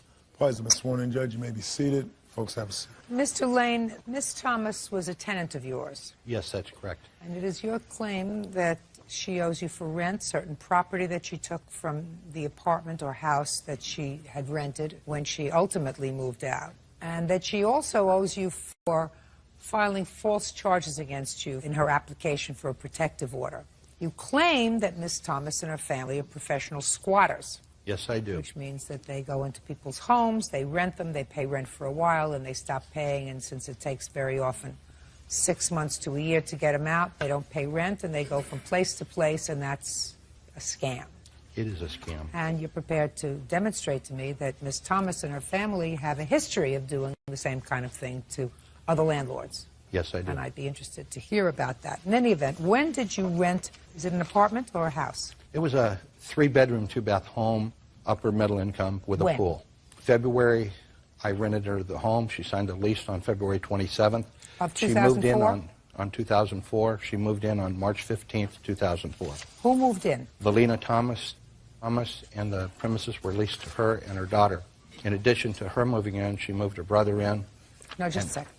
Who signed the lease? Valina Thomas and Thomas. Is that your husband? Yes, ma'am. How much was the rent, Mr. Lane? I asked for first, last, and the security How- deposit, $1,250, Your Honor. $1,250. I'm going to ask the questions. Yes, ma'am. You're going to give me the answers. If I need for you to expand, you're going to do that Thank you. for me. $1,250 a month. $1,250 a month. And they gave you first, last, and security. That's correct. Okay, so they paid for March, and it was a year lease? The check for March, Your Honor, was No, was it a dishonored. year lease? It is a year lease, yes, Your Honor. The check for March was what, sir? The check for March was dishonored by the bank. She alleged that her girlfriend had given her a $569 check. Okay, so the But check for March was bounced. Yes, Your Honor. Did she ever pay March rent? She did, Your Honor. Okay, when did she pay March rent? She paid March rent prior to April 15th. And she paid April's rent? She did pay April's rent, Your Honor. And what about May? She did not pay May's, June's, or July's. Shh. Did she and her husband and the rest of the people that she moved into the house, did they live there May, June, and July? Yes, they did, Your Honor. They lived there through August. Through August? Well, actually, they had abandoned the property, and I lived out of state, and I repossessed the property with a writ of possession on July 29th. I just want to know, Yes, ma'am. when was the last time they lived in the house? I wouldn't know. I didn't come back to the property until August the 7th. Okay, when was the last time you lived in the house, Miss Thomas? July 31st. Fine. Can I see your rent receipt from May? Did not pay the rent from May till June. Why? You live there in May. Yes, ma'am. The rent was due on the 15th of every month. Right. I paid April's rent from April 15th to May 15th. Right. We notified Mr. Lane that my husband's job was transferring him. First, we notified Mr. Brown when we paid April's rent that my husband's job was transferring him to Sarasota, Florida, which is 2 hours away from where we were living. He said, just let me know the date when you're going to be moving. Told Mr. Lane called. He said, I'll tell you what. He says, you paid half of May's rent, and I will return your security deposit if you're out before June the 15th. However, when I asked for a letter stating the fact, everything changed. He sent me a 3-day notice to vacate. Then he sent me another 3-day notice from a realtor company. So what? A month later. So what? Months later, you were supposed to be out. Why weren't you out in June? Because he didn't follow his agreement either. Why weren't you out in June? Because our house wasn't ready that we were moving to. And then why didn't you pay rent? We told him we were moving. And he said that... Just a second, I don't understand something. Just a minute. Miss Thomas, if what you're telling me is that you moved and that's why you didn't pay rent, that's fine. But what you're telling me now is that you told him you were moving, but you didn't move because your house wasn't ready and you didn't pay rent. Just a second. Okay. Let's get to objective facts. Okay. Miss Thomas. Okay. Who is this? This is my daughter, Heather. All right. Is she a witness? Yes, she is. Fine. Then, unfortunately, she has to stay here. That's fine. If you live in an apartment or a house that doesn't belong to you, pursuant to a lease, if you live there, you have to pay rent. I agree. I don't want to hear any baloney about why you didn't pay rent. I never said I didn't know it. I owe him for May and June. Oh, well, that's not what you're saying here. I have it. Just a second. I don't see in here that that's what you say, that you own for May and June. Let me see. In June, we could no longer afford the premises. That's what you wrote in your answer. That's what you swore to. And also, we found out that my husband was being transferred in the latter part of July. Yes, ma'am. What does that have to do with May and... Stop playing with your papers. So that has nothing to do with May and June's rent. I agree. I mean, we owe May. We owe May and June. Let's move on. We informed the plaintiff that we would be moving, and Mr. Lane was not very happy. He said that if we paid half of May's rent, he would refund our deposit when we moved. However, the money we had given him when we moved in was enough to cover up our rent until July, so we weren't going to pay him anymore. You got a whole bunch of excuses here, and you can't seem to keep your story straight. You lived there in May, you lived there in June, you lived there in July, and you didn't pay rent. Nowhere in your answer do you say, well, I do owe him for May and June. I've always said I owed him, even in the court doc. Would you do me a favor, please, Bird? Would you show this answer, this sworn answer that she signed to her, and ask her, maybe I missed it, you know, I don't know how I scored in reading. Show me in your answer where you say you acknowledge that you owe him for 2 months' rent. I never acknowledged that I owed him for 2 months' rent. Until now. Oh, fine. Fine, then we get it now. Now you owe him for 2 months' rent. Well, I also acknowledged when we went to Brevard County Courthouse that I owed him for 2 months' rent. Just a second. I'm not talking about any place else that you went when he tried to get you evicted. I'm talking about small claims court, which is where you are. So you forgot to put that down in your answer that you owe him for 2 months' rent. Okay. Is that right? You forgot. Yes, fine. You owe him for 2 months' rent. So Yes, your rent was $1,250 times 2 is $2,500. So that you owe him. That you acknowledge you owe him. Is that right? Yes, ma'am. All right. Judge Judy continues in a moment. Says ex-tenant Kay Thomas owes for 3 months' rent. Larry says Kay is a squatter. Now, when did you start eviction proceedings against her?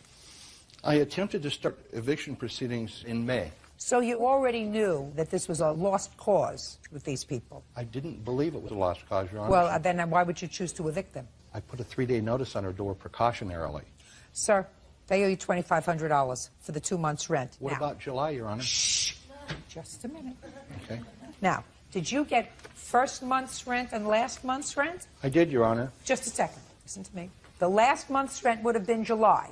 Is that right, Mr. Lane? Yes, ma'am. What about the security deposit? Well, Your Honor, there was extensive damage to my home and legal fees. How much were your legal fees? $691. Okay. And what kind of damage was done to the home? Well, Your Honor, the screens on all windows were damaged. All the blinds were damaged. Do you have any photographs? Yes, I do, Your Honor. I'd like to see them, please.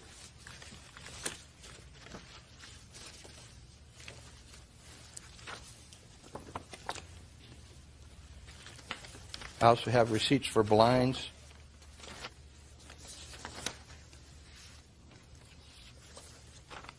How did these windows get broken?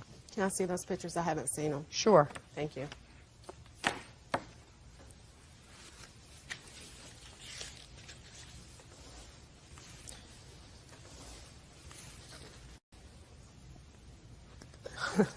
Your Honor, I have pictures also of the day before we moved in and the day we moved out. Would you like to see those? I would.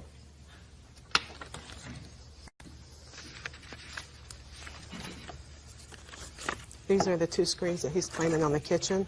That's the 31st. You can see that those are not broke. Living room blind, kitchen.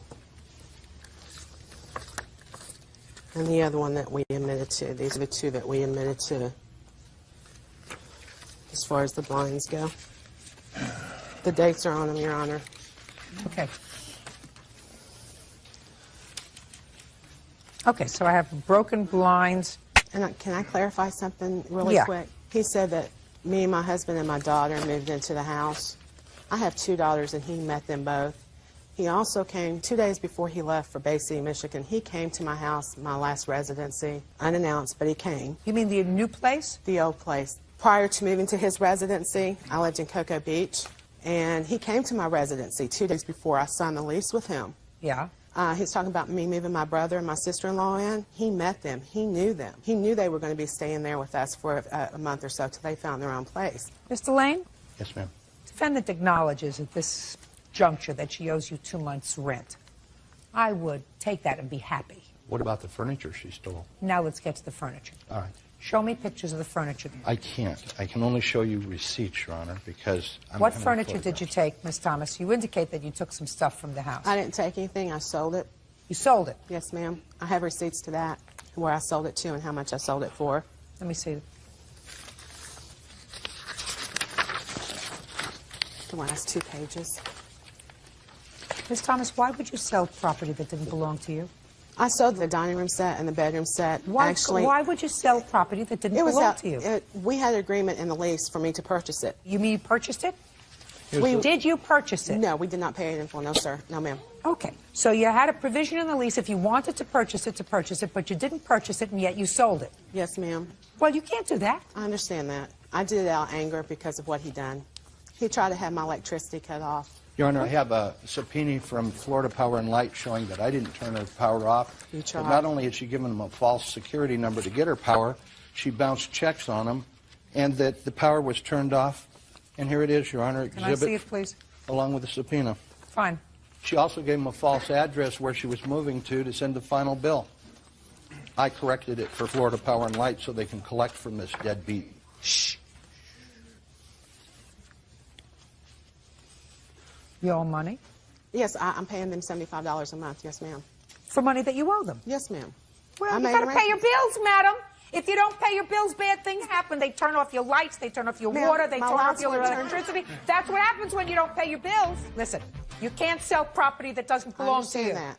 You didn't pay your electric bill. That's why you're paying $75 to make up what you owe them. Your Honor, her lights were turned off June 26th. Okay. Not interested in that. How much is this stuff worth, sir? Dining room table with a hutch, a wicker bedroom set, King-size bed, king-size bed. armoire. How much did she agree to pay in the lease for the things that she sold? She was going to pay $50 a month, but never consummated that. No. Mr. Lane. She was going to pay $50 a month and the balance on conclusion of the lease. Okay, The lease agreement shows $50 that. a month. Paragraph 22, Times page 12 is $600. Yes, Your Honor. And the balance upon the termination of the lease, what was the furniture sold for, Mr. The Lane? furniture was sold for $1,250. $1,250 in total. Total. Is Yes, that Your right? Honor. Mm-hmm. Is that right? That's correct. Then that's what you owe him.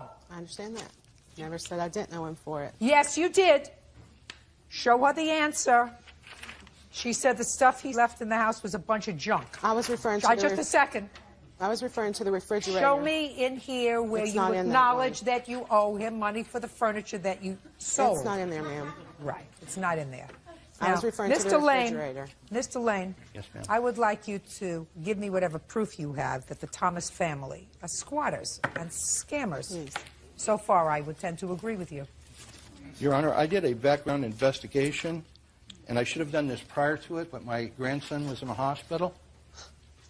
This shows that she was evicted This is a background investigation from the internet that shows 6 bad checks and cable fraud. You got anything else? Yes, I do. She currently is in Bradenton, Florida, in a diversion program for first-time offenders for bad checks. And I don't know about anything else, Your Honor. I just knew Is that all this... correct? Are you The currently... bad checks, yeah, a bad check, yes, ma'am. It was the first time offender where I wrote a bad check, yes, ma'am. It was the first time you got caught. No. No, it's It was the first time you got caught. Your Honor, this account... I don't understand you, Miss Thomas. I don't understand why you believe. How old are you? 19. Well, you know, she's not a baby, so she can be here. Your Honor, this Listen. account was written on a closed account, which she alleged somebody had given her a check. You already gave him a bad check. May I Come see on. that Closed account? account. May I see that account, please? Yes, ma'am. And I took care of it. As soon as he told me that it had not been paid, I gave him the money. Care of it. Okay. Took it out of the account. I see it. So Your it Honor, wasn't she that told he... me that the check had bounced and yes, ma'am. Mr. Lane, Yes, how long ma'am. have you been a landlord? This was the first time I rented a piece of property, and I must have had stupid written right across my forehead. That's true. I understand. Your Honor, I have one other thing I'd like to say briefly. Go ahead. Your Honor, there was property in my garage, and when I reported my furniture missing to the police, they said it was a civil matter. They couldn't do anything. But the property that I had in my garage was a side-by-side refrigerator, a Craftsman lawnmower, and a power edger. She disposed of that equipment. I went back down to the police department. They sent me out to her house to inspect again to see if the property was moved indoors or in the backyard. And as I tried to go in, she had me arrested for battery. He was not arrested, Your Honor. He was never charged. She filed charges. I have police reports. Did you get your refrigerator back? No. Did And you the other get your- landlord, You didn't get it back. Did you get anything back that was in the garage? no, I didn't get anything back. Where's Not the even stuff? the keys to the house. Where's the stuff? I'm not talking about the keys. Where's the stuff? Can I explain what led up to that? No. I just asked you where the stuff is. It's gone. What do you mean it's Mr. gone? Brown. It went to the refrigerator ferry. Where did it go? We got the junk guy got it because it was no good. The gasket on it was broke. It wasn't keeping the air in. It was leaking water. He left it. He did not want it. Just a second. When did you get rid of it? July the 8th. Well, if it was bothering you, why didn't you get rid of it when you first moved in instead We of were July the 8th? we were in the process of cleaning out the house, getting everything done. We had talked to Mr. Brown. He said he was given to you, whatever. Mr. Lane didn't want it. Do whatever you wanted to do with it. Did you say that to her? No, ma'am. We Of even course cleaned not. it out. Of course not. Well, Your Honor. what you're supposed to do is also- I'm speaking. Yes, What you're supposed to do is stop making excuses. I'm not making excuses, Well, Your you Honor. did. You made excuses. You made excuses to But me. he's saying I destroyed his house. He inspected the house on I'm July not the 21st. talking about the inspection of the house. I'm talking about several things. I'm talking about the rent that you owed him. I agree. For $2,500. Yes, ma'am. I'm talking about the furniture that you agreed to buy, which you didn't buy, which you sold. Yes, ma'am. So you owe him $1,250. I'm talking about the merchandise that was in the garage that you disposed of the same month that you moved out. The same month that you moved out. You didn't say to me, listen, he had all this junk in the garage and I was paying for the garage, so when we moved in, I got some junk guy to come over and get rid of it. You disposed of it the same month that you were moving. Ms. Thomas, you did the wrong thing. And what you're supposed to do, put that down. What you're supposed to do when you do the wrong thing, especially if you have a child here, is you're supposed to say, I did the wrong thing. I did. I meant I did that. Well, you didn't admit it to me in the answer. Judgment for the plaintiff in the amount of $5,000. That's all. Goodbye.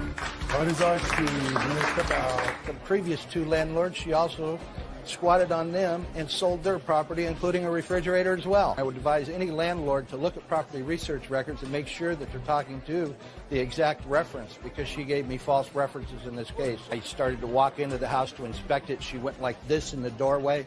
My belly touched her belly, and next thing I know, I've got an officer wanting to arrest me for assault. If you're going to be a landlord, and if you haven't done it before, hire a property management firm. I am not a property manager. My office manager of the insurance agency is a great office manager, But he's not a property manager either. They know how to evict them, they know how to detect them, and they know how to background check them. I'm glad that I was able to come to Judge Judy because I know she's the only woman in this world that would be able to give these squatters the tongue lashing that they needed. Ex-boyfriend Derek Jones for personal property. Court come to order. All rise. Have a seat, please. Hello, Judge. Case number 2063, Martin versus Hancock Jones. Thank you. You're welcome. Mr. Martin, how old are you, sir? I'm 46. Who is this with you? This is my girlfriend, Kimberly. Case is not unusual, but sad. Mr. Martin, you had a long history of drug addiction. I did. From when to when? From 2002 until December 1st, 2020. I've been clean for 2 years on the 1st of December. Good for you. Thank you. Did you manage to get clean by going into a residential facility? I did, yes. How long were you in a residential facility? I was in 23 days in an inpatient facility, and I was just over a month in an outpatient facility. Are you currently working? I am. What kind of work do you do? I'm a production manager for a soap and bath bomb company. How long have you been working for them? A year yesterday. Are you in touch with your folks? I am. Back in their good graces? Yes, ma'am. There was a time when that wasn't true. Correct. This is what I gather this case is about. Miss Hancock was your girlfriend. Yes. For how long? We dated from November 2019 until April 2020. We separated for a few months and got back together in July 2020 and separated again in September 2020, so 7 months.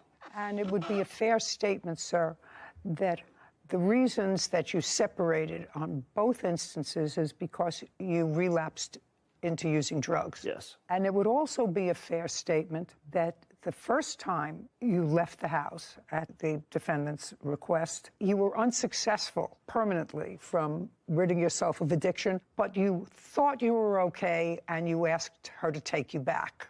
Yes. And she did. Yes. And you would have to acknowledge to me that made her, A, a forgiving person. Very. And someone who cared about you. Yes. I say all that to you because it's not my job today to exacerbate what appears to be a strained situation, which I assume from your papers has resulted in a final protective order in favor of Miss Hancock, keeping you away from her for how many years? Permanently. That was resolved, and it was resolved in her favor probably, and I don't know this for certain, probably with a plea from you. Yes. And when you enter a plea, the judge always asks you, you understand your right to have a trial, you have a right to examine witnesses, you have a right to call witnesses, and by making this admission, it is the same thing as a guilty verdict. Correct. Judge did tell you that. Yes. I assume. I mean, I remember making those statements many, many times a long, long time ago. I'm surprised I still remember any of it. And you're supposed to remain away from her. Yes. So the first question I have, well, I know why you're here. You're here because you say the last time she threw you out, and she threw you out not only because she found drugs that you were using again, but she had a fear that you were selling drugs out of the house, and she couldn't be involved with that, which is perfectly legitimate. You would have to acknowledge that. Absolutely. You'd also acknowledge, and I'm reading these papers sort of between the lines, your complaint, her answer, and the countersuit, that Miss Hancock had a child. Yes. A son. Yes. How old? When you were 15 at the time. And uber impressionable age, and the fact that you were abusing drugs in the house, it really exposed him to something that a teenager shouldn't be exposed to because his mother has feelings for that person who's drug addicted. Yes. And I assume you had warm feelings at some point for this 15-year-old. Absolutely. At the time, your parents had asked you to leave the house. I was living with my parents at the time. Jennifer asked me to move into the house because Mr. Jones had placed a GPS tracker on her car, and she was concerned about her safety with him. So you were dating at the time? Yes, I was living with my parents before I moved in, yes. Okay. Was that a happy situation? At the time it was, yes. It didn't get difficult to Moved away from that. And when you moved in with Miss Hancock, according to you, you were not paying rent. Correct. You were, in fact, working. I was. And according to, that's what you say in your papers. Yes, I bought things for the house. Yes. Those were exactly the words that you swore to. You said, I also spent over $10,000 on things for her place, Correct. In lieu of paying to live there. Correct. What things did you buy? I bought a dryer. Dryer? I put $1,200 into her son's Ford, fixing it. I bought... Okay, so you paid for some things for her son. What else did you buy for the house? We went to Costco several times and spent $1,000. Okay, so you towels. went, just a second. I'm not interested in Costco several times. Yeah. You know, you do use toilet paper, don't you? Absolutely. What else did you buy for the household? I bought a battery for a Ford car. I bought a Keurig. I bought a rug, towels. I paid for the vacations while we were together. I bought some home lights for the outside. Come on, keep going. What else did you buy? And what else did you buy for the house? So far, we're not close to $10,000. That's all. Well, you swore to the fact that you spent $10,000, that you bought things for the house in lieu of rent. So far, you've given me maybe $2,500. Okay. And that includes a couple of trips to Costco. So I want to know, what else did you buy for the house? Did you buy televisions for the house? I bought televisions. Just a second. How many televisions did you buy? I bought two. And how much were they?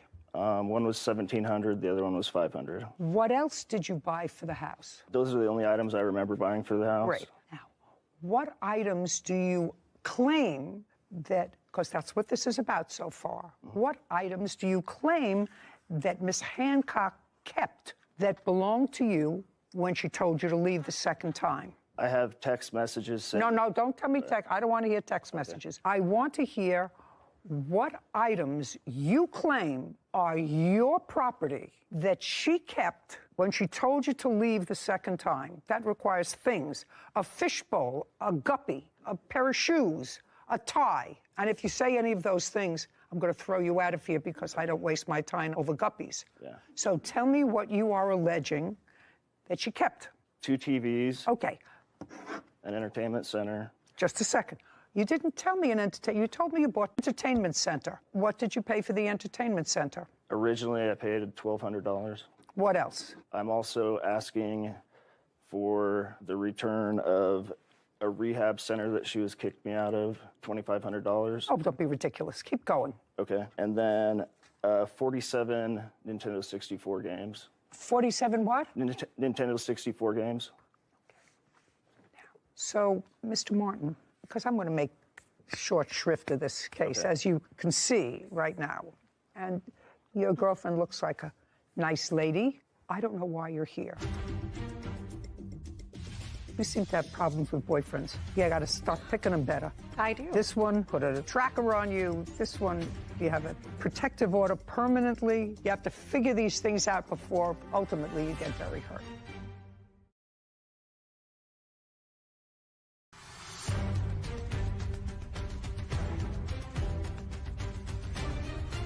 Brian Martin claims his ex-girlfriend, Jennifer Hancock, and her ex-boyfriend, Derek Jones, owe for personal property.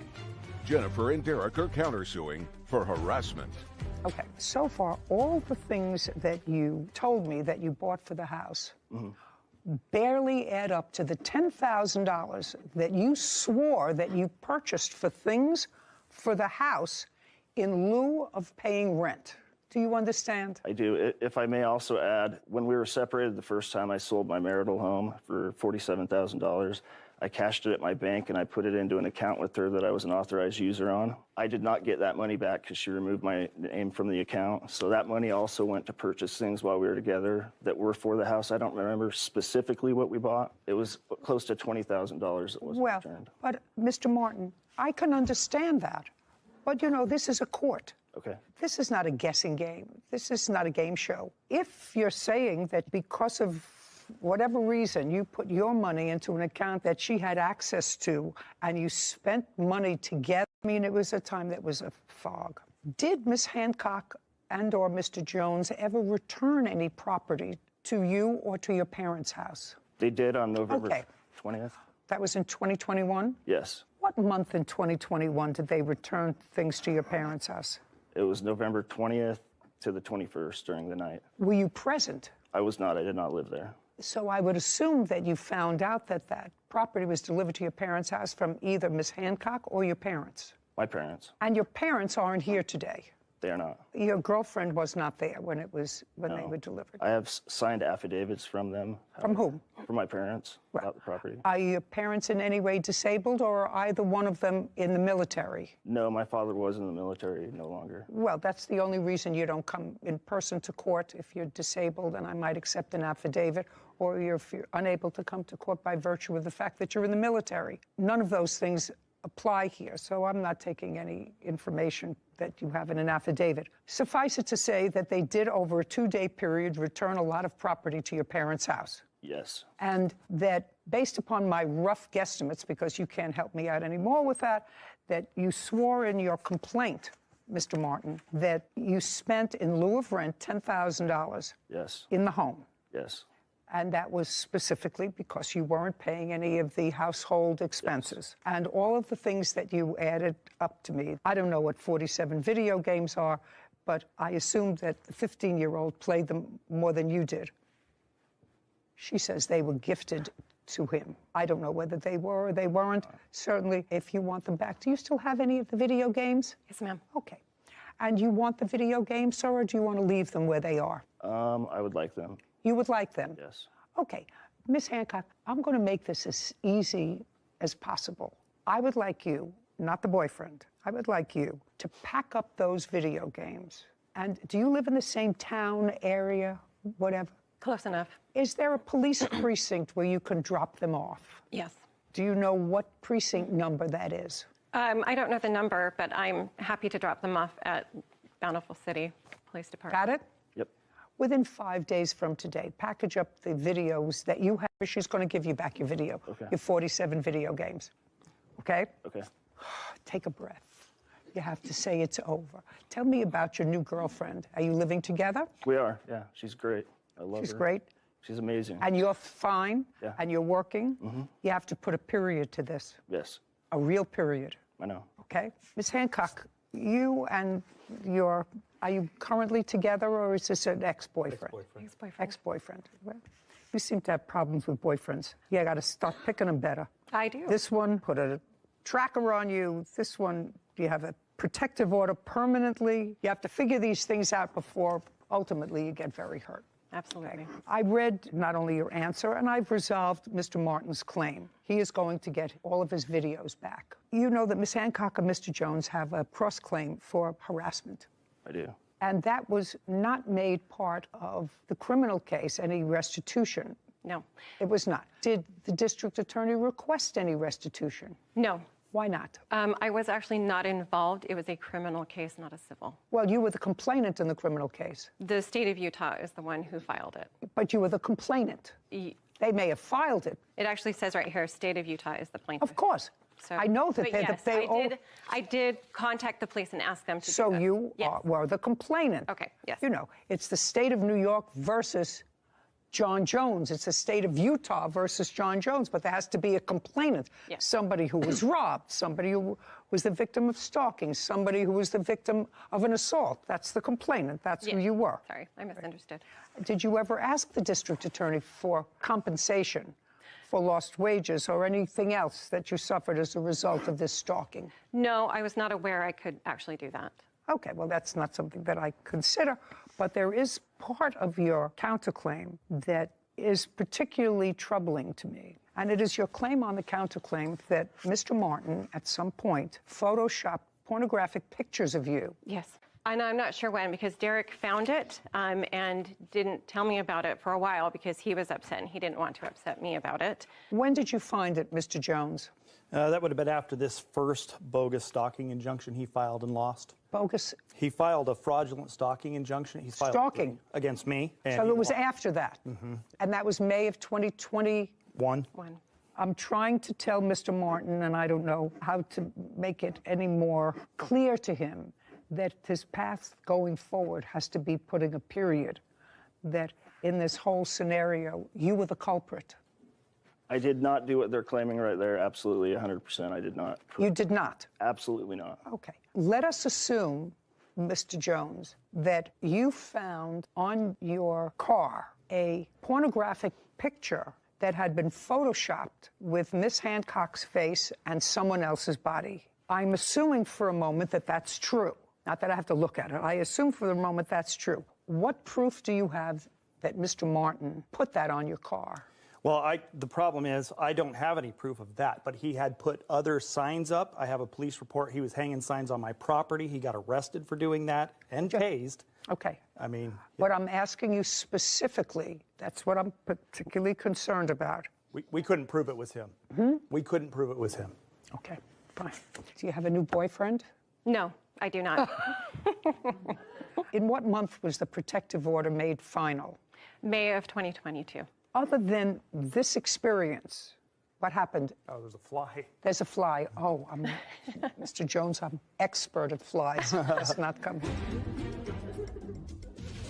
You have an attitude, and you're not a baby. I mean, it's not as if you're 21 years old anymore. And if you have that within you, to have bad behavior against another person, that's there. Either you have it or you don't.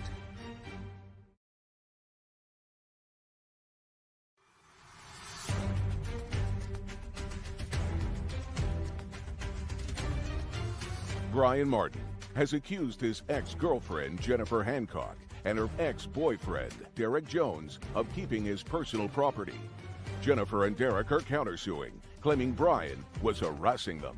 Okay. Other than today's appearance, since that, Yes. tell me when. 5/7/2021, we called the police. No.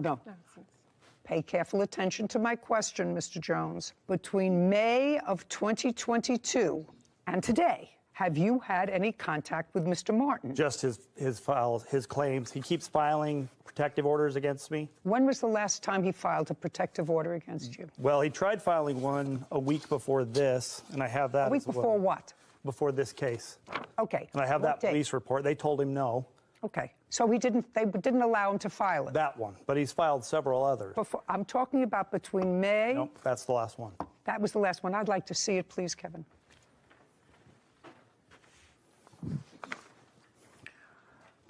Mr. Jones, do you have a protective order in your favor? I've tried. Not tried. No, I don't. You do not? Okay. Your Honor, I have a video of catching him stalking my house, hanging signs. We submitted that. We also have the police report that he was arrested that day and tased. And tased? Yep. I have that report right here as well. I'd like to see it.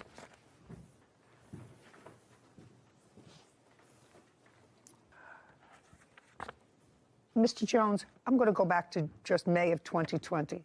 Since May of 2020, have you had any contact with him? The answer is either yes or no. Yes. When?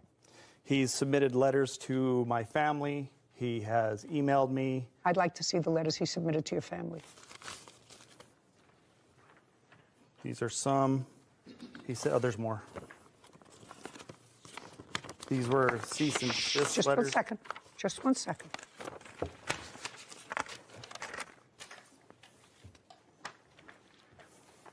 What's this? Mr. Jones texted me a text that says tweaker. He took it to my rental.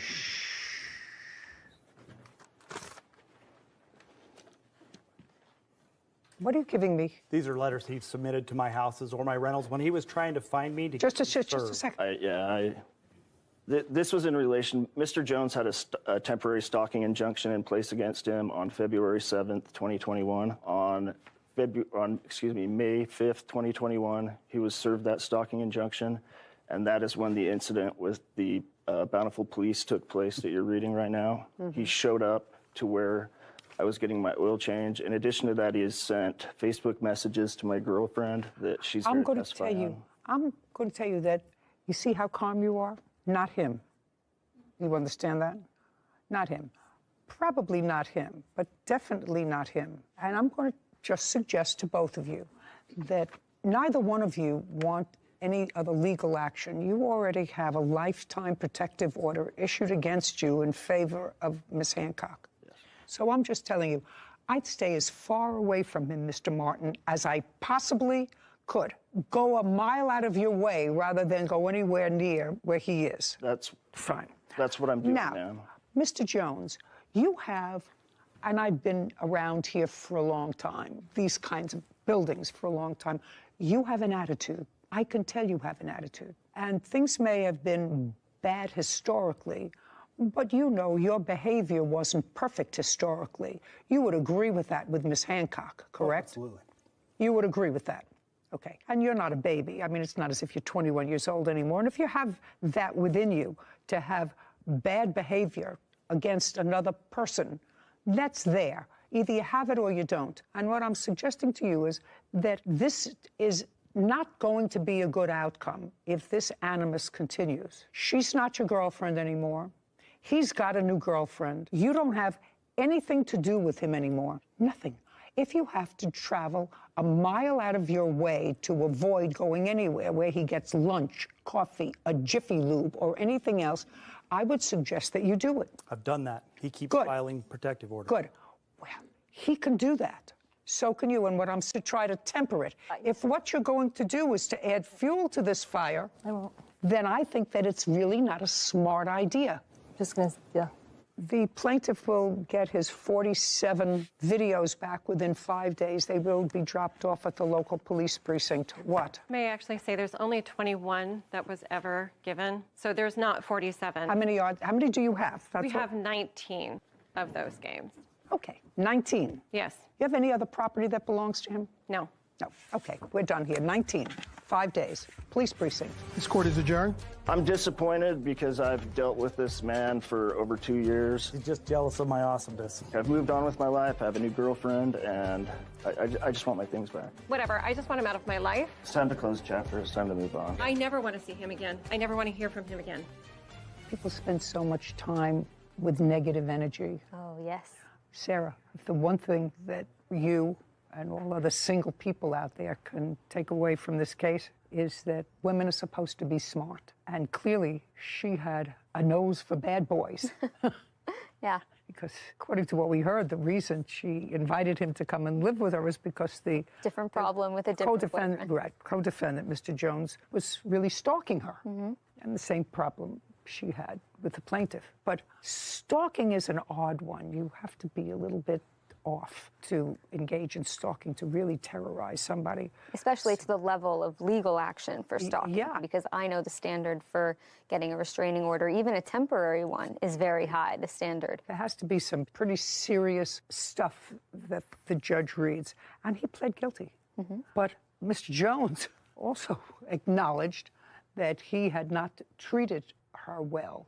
So it's always sad to me when perfectly reasonable women, sometimes because of their need to nest, will choose subpar mates. I think it's more important to hold on to your own energy than to allow it to seep into these negative wells that will just run you dry. You're out. Tracked.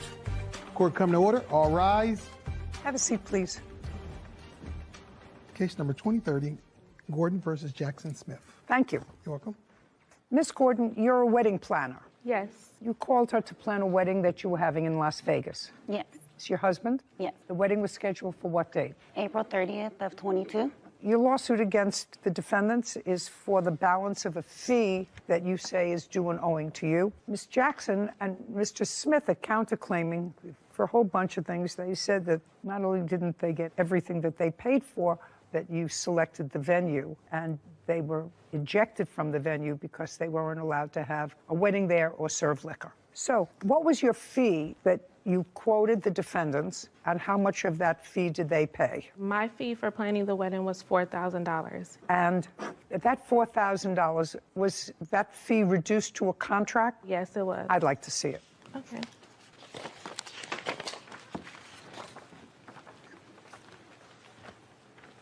Ms. Jackson, this your first wedding? Yes. And yours? Yes.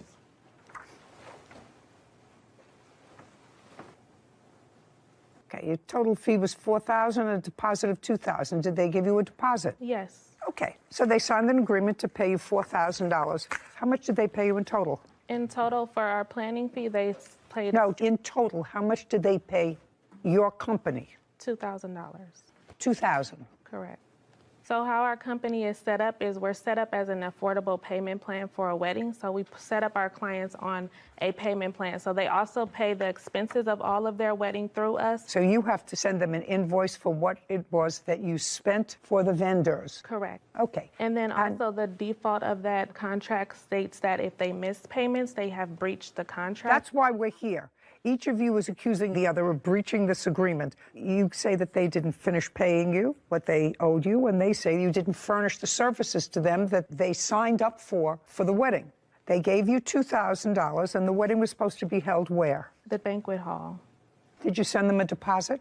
No, because at that time she had not paid enough money. Just a second. The answer is no. You had not sent them a deposit. No. Had they sent you the deposit of $2,000? They sent me the deposit for our planning fee, yes. I'm talking about for your planning fee, $2,000. Yes. And how much was the deposit for? 50% of $16,000, which was $8,000. And where is the invoice for that you sent them? I don't have that invoice because she was not able to secure the venue. I read it. And from what I read in your complaint, the original venue that you secured, according to you, was rendered unavailable. That venue because she could not keep up with the payments and did not submit money for a deposit. The second venue was the R&R Event Center.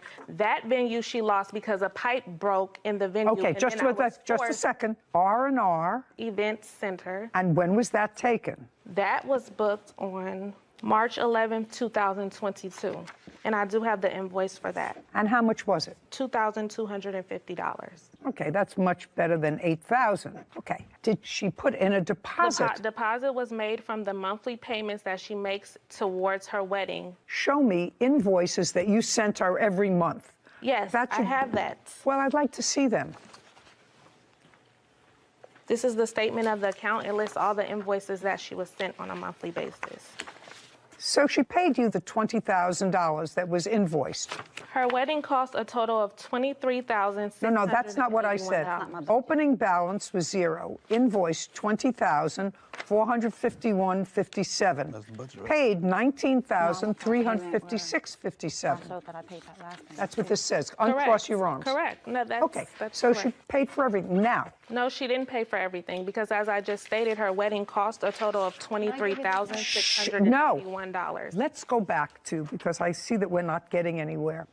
Before her wedding, before anything happened, before she said, I do, and before he says, I take you, she paid practically $20,000, which was your original estimate and her budget for the wedding. There's just a second. That's either a yes or a no.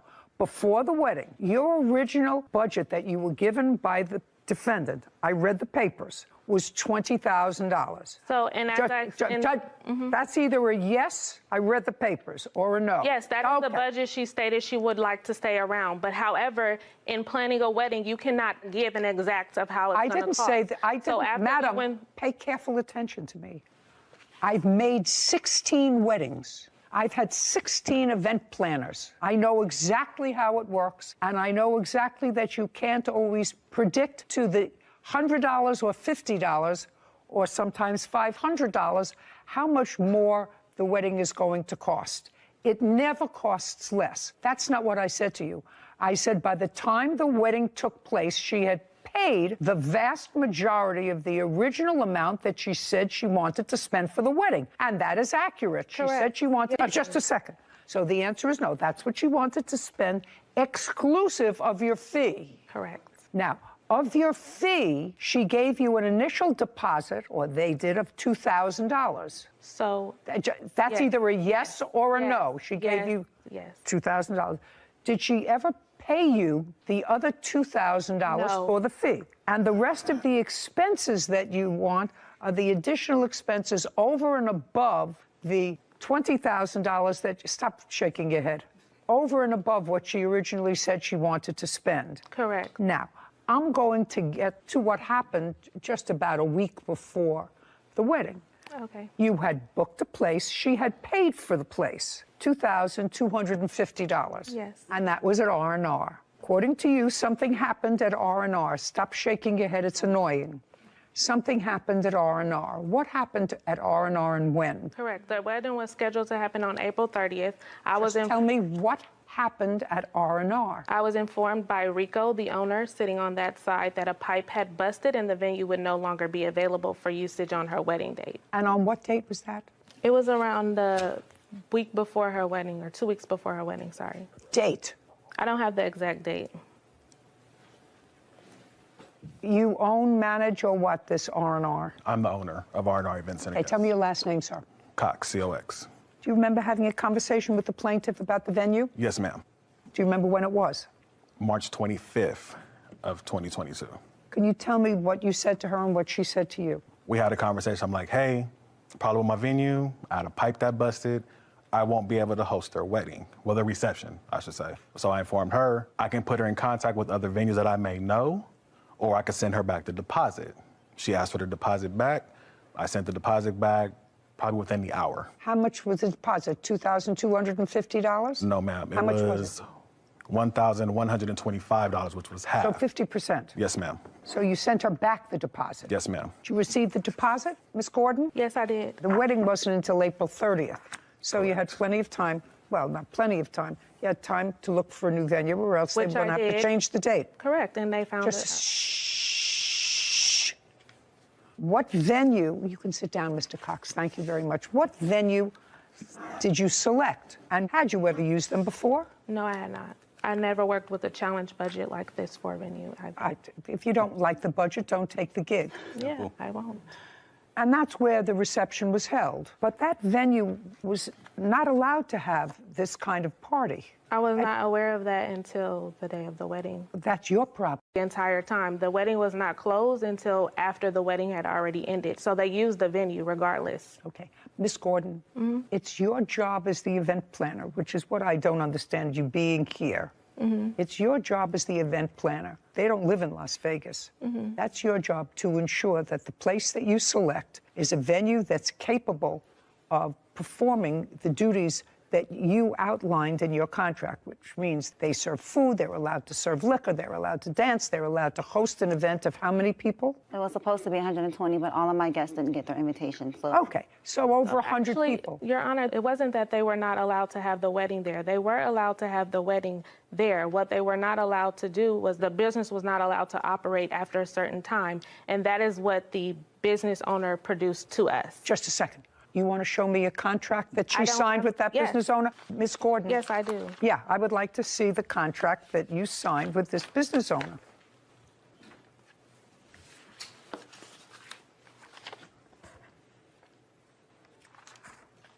Sarah, just for my own information, would you look up this venue, please? Tell me what you find. Sure. Miss Gordon, this space was a little less money than the previous space that you had selected. Correct. $500, $700? Yes, and that's because they were not providing all of the things that the original event place was providing. Was this event space that you booked at the end of the evening, I don't want to use the word raided, closed by the police? That's either a yes. Did the police arrive at this venue? Yes, they did. Okay. And what time did the police arrive at the venue? They arrived at 9:30. Is there a police report that anyone has? No. And how many parties have you done where police arrived at the end of an evening or during the course of an evening in the 2 years that you've been in Las Vegas? Never. And the police arrived at this wedding not because anybody was creating a disturbance, there weren't shots fired. Well, no, that is why. Wedding planner Tara Gordon claims her former clients, Beatrice Jackson and Nicholas Smith, owe for the balance of their wedding. Beatrice and Nicholas are countersuing for breach of contract. Okay, police arrived at this wedding not because anybody was creating a disturbance, there weren't shots fired. Well, no, that is why. They initially had a report because I don't know that reason. Because she can attest to the altercation that took place prior, which is why we were even brought up on the radar, because the other businesses in the vicinity of where the business takes place had complained. There was a lot of altercation back and forth outside of the event because she refused to sign the agreed upon payment plan to continue payments after the wedding. You understand that I'm not particularly sympathetic. I'm not. I'm letting you know I'm not particularly sympathetic for the following reason. Somebody plans a wedding and has a budget of $20,000 plus your fee. So that's, say, $25,000 that they either put together or are saving up for a wedding, first for each. A week before the wedding, something happens with the venue where the wedding could not be held at the venue of their choice. They're relying on an out-of-state wedding planner, that's you, to find a legitimate venue that is licensed to have an event. When they get to Las Vegas on the date of the wedding, you present them with a new contract. No, that is not true. That well, is when where did you have it incorrect. Just a second. When did you give them? Because you said that the problem, which caused the police to come. Just a second. I don't understand. Before I selected the very last venue, she was on FaceTime with me, looking at the venue with me, because I informed her I've never worked with this venue. I don't know anything about the venue. I told her that the best thing for her is to postpone her wedding. She was already behind in payments. This is her third venue. Just a second. She paid you almost the entire $20,000. She paid it in March. In March. Doesn't matter. She paid you almost the entire 30 days before her wedding. That's what you're not hearing. I'm not looking at you. Before her wedding, she paid you almost the entire amount of the $20,000 that she originally gave you as a budget before the wedding. If you look at the contract, it says that you're going to make monthly payments so that we can adequately plan your wedding. You booked me back in 2021, almost a year before your wedding. The wedding was to be planned over the course of that year. The initial venue that I have worked with, that I know is reputable, she ended up not paying the deposit on time, so they had to move forward with another date. After that, I didn't get any payments from her until March when she got her tax return. And then at that time, I was forced with less than 60 days to try to find another venue, in which I did, which was our event space. And then a pipe busted in that event space. And then I was forced to find another venue for her. I told her back in January, the top of the year, you need to postpone your wedding. Before invitations went out, before of all of that, when she was having troubles with her payment plan, I advised her as a professional, I think. Cross your arms. You're the expert. You're trying to talk over me? You're trying to talk over me? No, I'm not. Good. So you're the expert. She's out of town. The reason that she selects a wedding planner in Las Vegas is because you're supposed to know whether or not the venue that you recommend is able to take care of the party you book. You may say to her, uncross. You may say to her, I don't know anything about the venue, but that's your job. You're supposed to know about the venue. When I told her in the first place that she needed to postpone her wedding, that was my professional advice. No, that's not what she hired you for, to tell you to postpone her wedding. She hired you to plan her wedding, not to give her advice whether or not. You're trying to talk over me. That doesn't happen. That doesn't happen. You have to understand there are certain things that you did. Okay. You got out the invitations. That's a great thing. I assume you got a DJ. That's great. All of those things. The wedding itself, to me, was problematic. If my wedding ended with the police coming to the venue, and it turned out that the venue was one where you weren't allowed to have that kind of an event, I would be annoyed at the wedding. They were allowed to have a wedding. No, they weren't. The police officer. The contract clearly states that. I don't care what it states. That's not what the police officer said. And you know, because you have a police I don't report. care what You it spoke to them? No, I don't you care what it reported states. You started to tell me before that the reason the police came there is because there was an altercation about you giving her another contract on that date, and there were words outside, and people were complaining, other people who were in the air. That's not what I said. What did you say? The night before her wedding, I explained to her. I want to know what's happened on the date of the wedding. Just a second. Can you let me finish so I can articulate? I want you to go because I have a limited amount of time and I'm getting very old. I thought what you said to me, and you're going to read this back, is that the reason the police were drawn to the venue is because of the arguments outside. Correct. With, let's read that That's back. what I just said.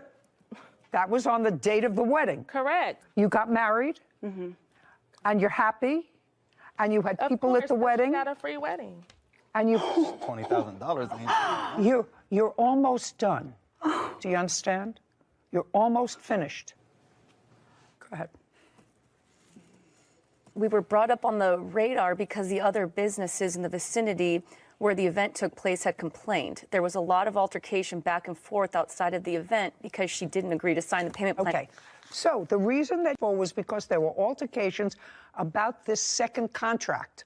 No, that's not the contract we were having an altercation about. That's what I'm trying to Oh, explain just a second. On the day of the wedding, Miss Gordon, did you present her with a new contract to sign? That's either a yes or a no. I did, but not for the venue. That's it's not for the venue. I didn't say it was for the venue. Yes. On the day of her wedding, did you present her with a new contract? The answer is yes. Yes. You said you had discussed that with her the night before? Correct. And uncross. Oh, sorry. And the night before, did she agree to sign? Yes, she Just a did. second. A new contract? Yes, she did. Okay. And the new contract provided for what? The new contract that she was supposed to sign provided for what? Provided for the remainder balance of the $23,681 that her wedding actually cost. Because she had only paid $19,000. You have the sheet, so I don't have the exact number. $19,356.57. Correct. So since she had only paid that amount and the total expenses for her wedding were $23,681. So the night before, she agreed to make a payment plan with me to extend her payments beyond her wedding date to pay off this remaining balance. And is that what she agreed to on the phone? Is that what you're saying to me? Correct. She agreed with you on... She agreed on the phone to pay you the additional $3,500 or $4,000, and she agreed to pay it over time. Correct. And that was Friday night. Correct. And then she got to the wedding. Correct. And at what point did you present her with the new contract? At what point in the event? Upon her arrival to the reception venue. Now, what happened when you got to the reception venue? You'd already gotten through the ceremony, so you're already married. What time did you get to reception? So the reception was supposed to start at 5. It was supposed to start at 5, but when we got there, she wasn't even done decorating. All of my family stayed outside for another hour, including my grandmother, my grandpa. We waited in cars. Okay. It was supposed to start at 5. At 5. This venue that I have here someplace, you have it? I think it was supposed to start at 5:30 and end at 10:30 per the contract. Okay. Thank you. Was it supposed to start at 5:30? Yes. What happened at 5:30, Ms. Gordon? I presented her with the contract, and then she refused to sign it. Her guests were waiting outside because she was refusing to sign it. When she refused to sign it, because our agreement was she was going to sign the agreement before we started the reception. When she said that she did not want to start the reception, I responded and I said, we will pack all of this up and my staff and I will leave because now we're not being paid for our services. What time did the police arrive? I spent $20,000 for a wedding, and my evening ended by the police having my guests leave. Furious.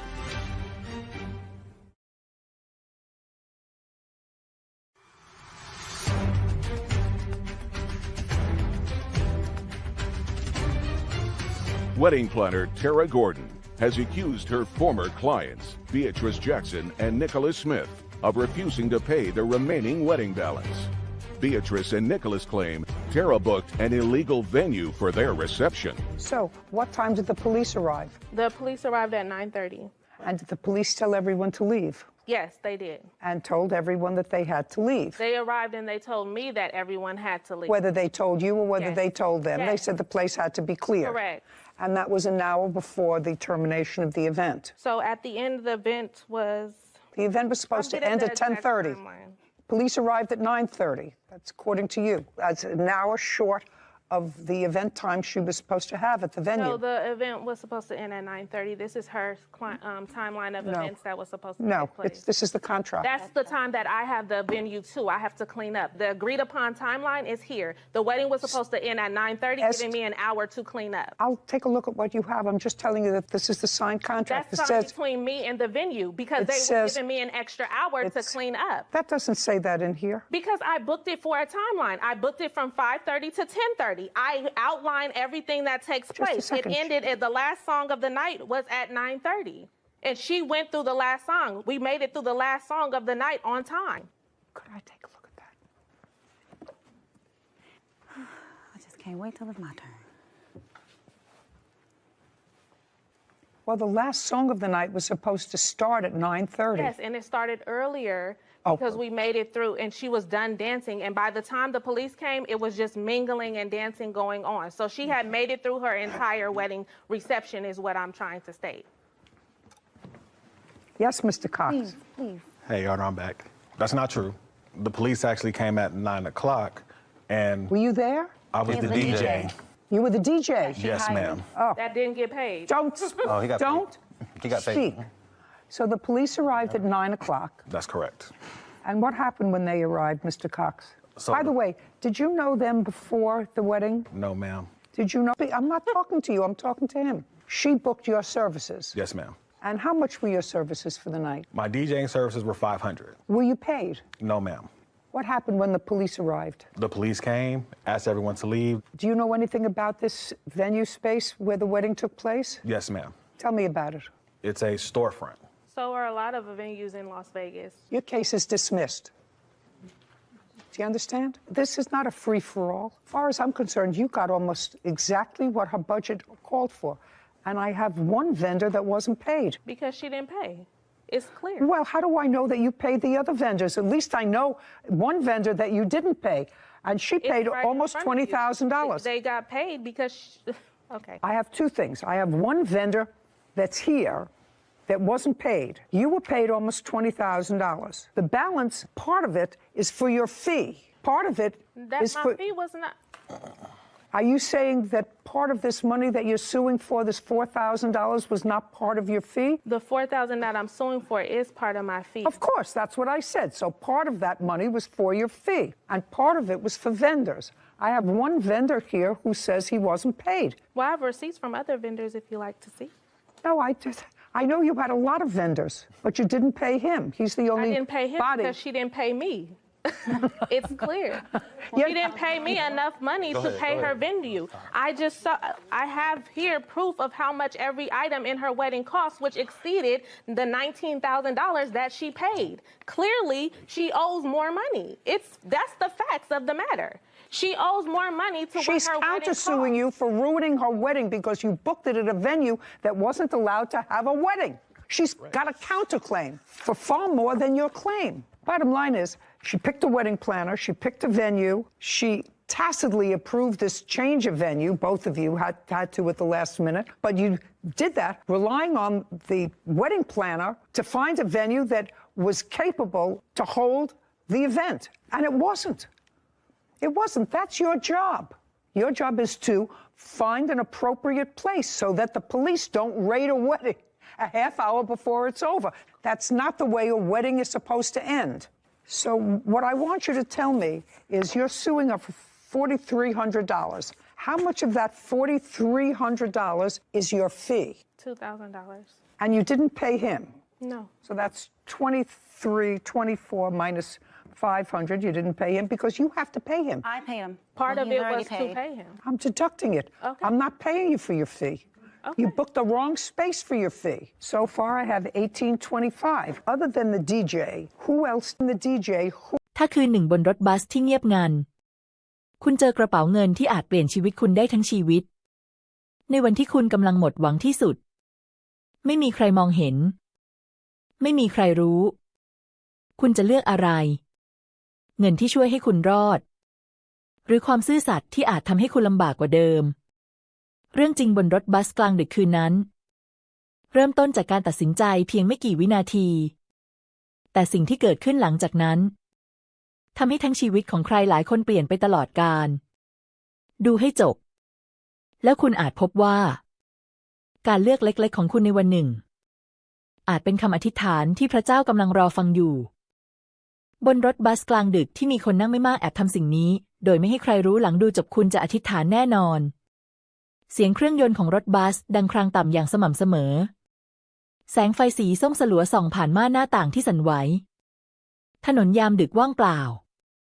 มีผู้โดยสารเพียงไม่กี่คนที่นั่งกระจายกันไปคนละมุมฉันนั่งอยู่แถวกลางรถกระเป๋าใบเก่าวางบนตักหัวใจของฉันหนักอึ้งกว่ากระเป๋าใบนั้นหลายเท่าวันนี้เป็นวันที่ฉันถูกเลิกจ้างคำพูดของหัวหน้ายังดังก้องในหูเขาบอกว่าบริษัทต้องลดคนเขาบอกว่าไม่ใช่ความผิดของฉันแต่คำว่าไม่ใช่ความผิดของฉันไม่ได้ช่วยให้ฉันสบายใจขึ้นเลยฉันมองออกไปนอกหน้าต่างไฟถนนวิ่งผ่านเหมือนเส้นแสงที่ไม่มีที่สิ้นสุดตรงที่นั่งด้านหน้ามีชายชราคนหนึ่งนั่งเงียบๆเสื้อของเขาซีดเก่ามือของเขากำแน่นอยู่บนไม้เท้าอีกมุมหนึ่งของรถมีแม่ลูกคู่หนึ่งเด็กผู้หญิงซบไหล่แม่ดวงตาของเธอปิดสนิทฉันถอนหายใจลึกเงินในบัญชีของฉันเหลือไม่มากค่าเช่าห้องกำลังจะถึงกำหนดแม่ของฉันกำลังป่วยอยู่ต่างจังหวัด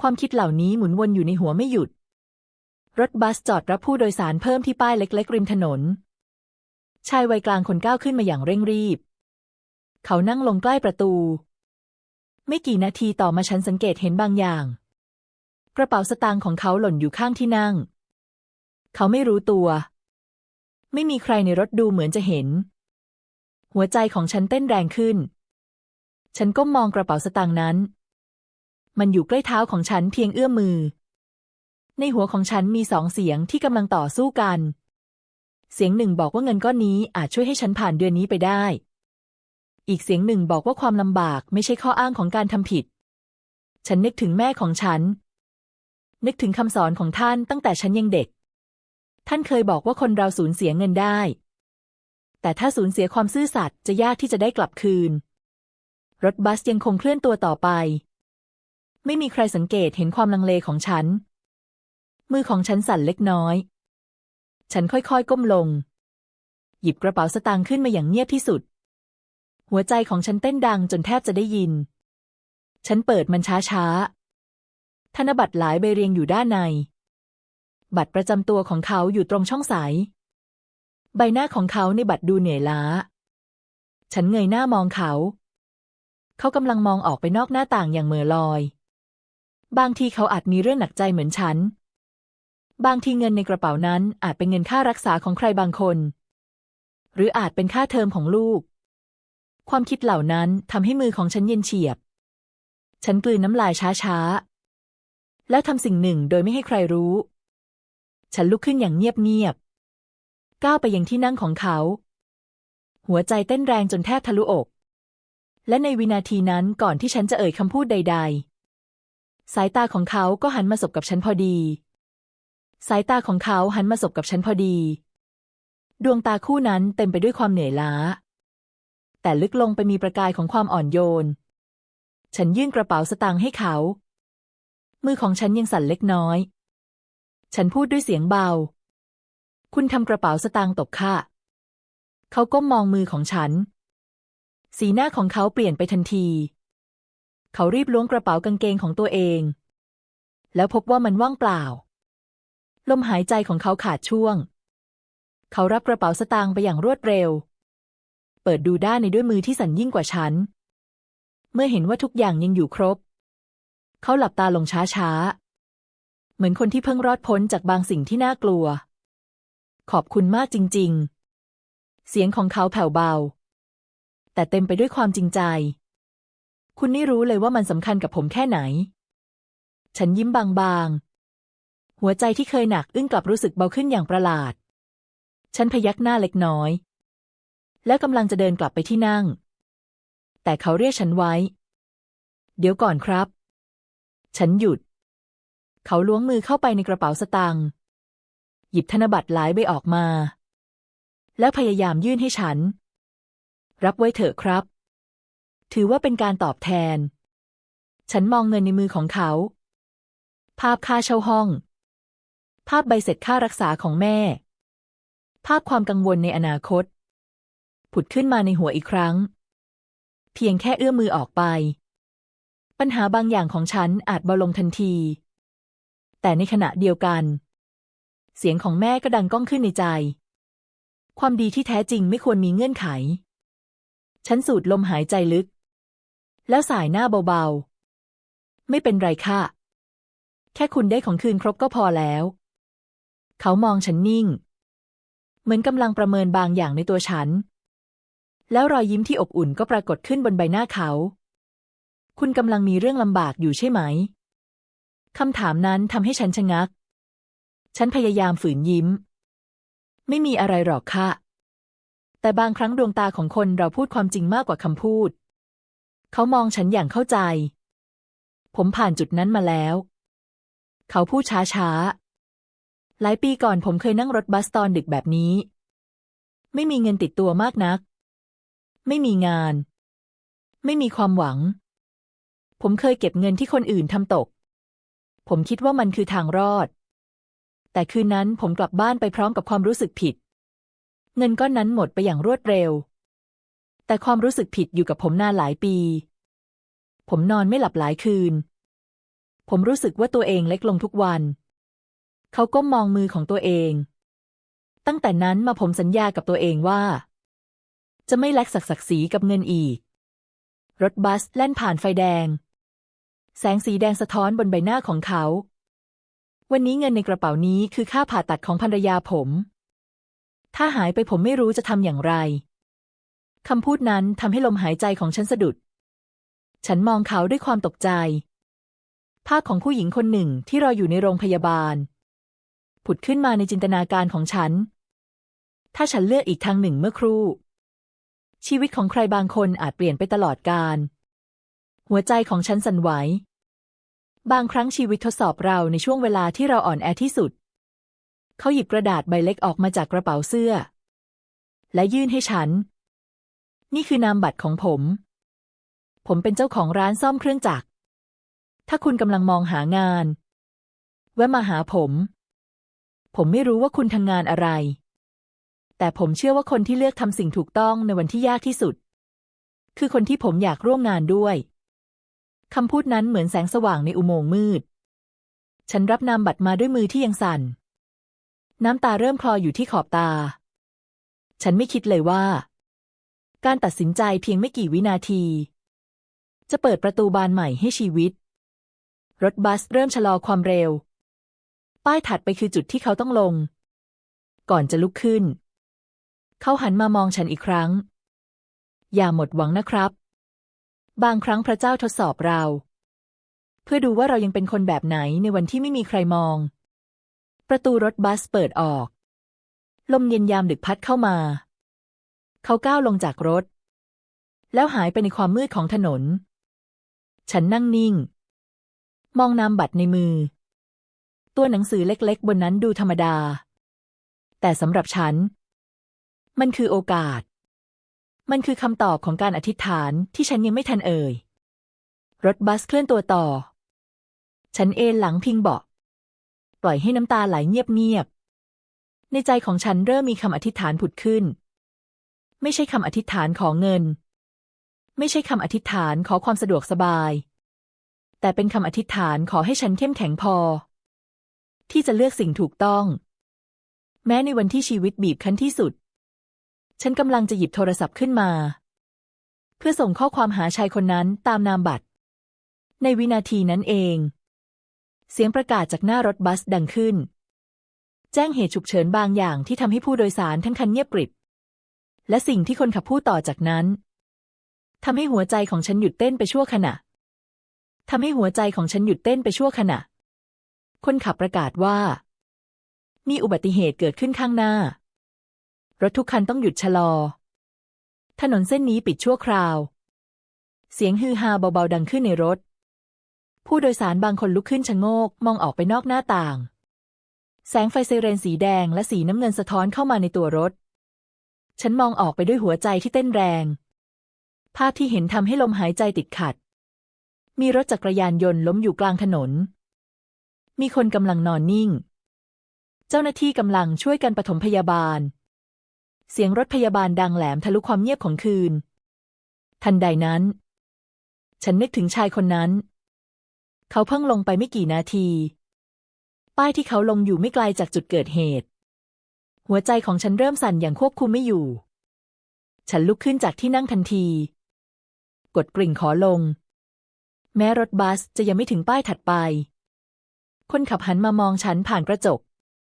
สีหน้าของเขาเคร่งเครียดผมจอดให้ไม่ได้ตรงนี้อันตรายเขาพูดเสียงดังแต่ฉันรู้สึกเหมือนมีบางอย่างผลักดันจากข้างในกรุณาเถอะค่ะฉันพูดด้วยเสียงสั่นสุดท้ายรถบัสค่อยๆขยับเข้าใกล้ไหลทางประตูเปิดออกลมเย็นปะทะใบหน้าของฉันวิ่งย้อนกลับไปทางจุดเกิดเหตุแสงไฟทำให้ถนนดูเหมือนฉากในฝันร้ายเมื่อฉันเข้าใกล้หัวใจแทบหยุดเต้นชายที่นอนอยู่บนพื้นถนนคือเขาเสื้อสีซีดไม้เท้าตกอยู่ข้างตัวนามบัตรที่ฉันกำไว้ในมือสั่นระริกเจ้าหน้าที่กำลังพยายามช่วยเขามีเลือดซึมออกมาจากหน้าผากดวงตาของเขาปิดสนิทฉันยืนตัวแข็งความรู้สึกผิดแล่นขึ้นมาทันทีถ้าฉันรั้งเขาไว้นานกว่านี้ถ้าฉันไม่คุยกับเขาถ้าเขาลงช้ากว่านี้เพียงไม่กี่นาทีเหตุการณ์นี้อาจไม่เกิดขึ้นความคิดเหล่านั้นทิ่มแทงหัวใจแต่ในขณะเดียวกันเสียงหนึ่งในใจกลับกระซิบเบาๆไม่มีใครควบคุมทุกอย่างได้ฉันค่อยๆก้าวเข้าไปใกล้เจ้าหน้าที่คนหนึ่งหันมาห้ามกรุณาถอยออกไปฉันกลืนน้ำลายเขาเพิ่งลงจากรถบัสคันเดียวกับฉันพูดเสียงสั่นเขามีภรรยาที่ต้องผ่าตัดเงินค่าผ่าตัดอยู่ในกระเป๋าสตางค์คำพูดนั้นทำให้เจ้าหน้าที่รีบตรวจสอบกระเป๋าสตางค์ยังอยู่ในกระเป๋าเสื้อของเขาทุกอย่างยังครบฉันสุดตัวลงกับพื้นน้ำตาไหลออกมาโดยไม่รู้ตัวไม่กี่นาทีต่อมาเจ้าหน้าที่พาเขาขึ้นรถพยาบาลฉันยืนมองด้วยหัวใจที่สั่นสะเทือนก่อนประตูรถพยาบาลจะปิดดวงตาของเขาเปิดขึ้นเล็กน้อยเขามองมาที่ฉันแม้สายตาจะพร่ามัวแต่ฉันเห็นรอยยิ้มจางๆเหมือนเขารู้ว่าเงินในกระเป๋ายังอยู่เหมือนเขารู้ว่าฉันอยู่ตรงนี้ประตูปิดลงรถพยาบาลเคลื่อนตัวออกไปเสียงไซเรนค่อยๆห่างออกไปในความมืดฉันยืนอยู่กลางถนนลมหายใจสั่นหัวใจเต็มไปด้วยคำถามชีวิตเปราะบางเพียงใดเราไม่รู้เลยว่าก้าวต่อไปจะเกิดอะไรขึ้นฉันมองขึ้นไปบนท้องฟ้าดาวเล็กๆกระพริบอยู่เหนือศีรษะฉันยกมือขึ้นประสานกันแน่นเป็นครั้งแรกในรอบหลายปีที่ฉันอธิษฐานจากหัวใจไม่ได้อธิษฐานเพื่อตัวเองแต่เพื่อเขาเพื่อภรรยาของเขาเพื่อโอกาสที่ยังเหลืออยู่ลมกลางคืนพัดผ่านแก้มที่เปียกชื้น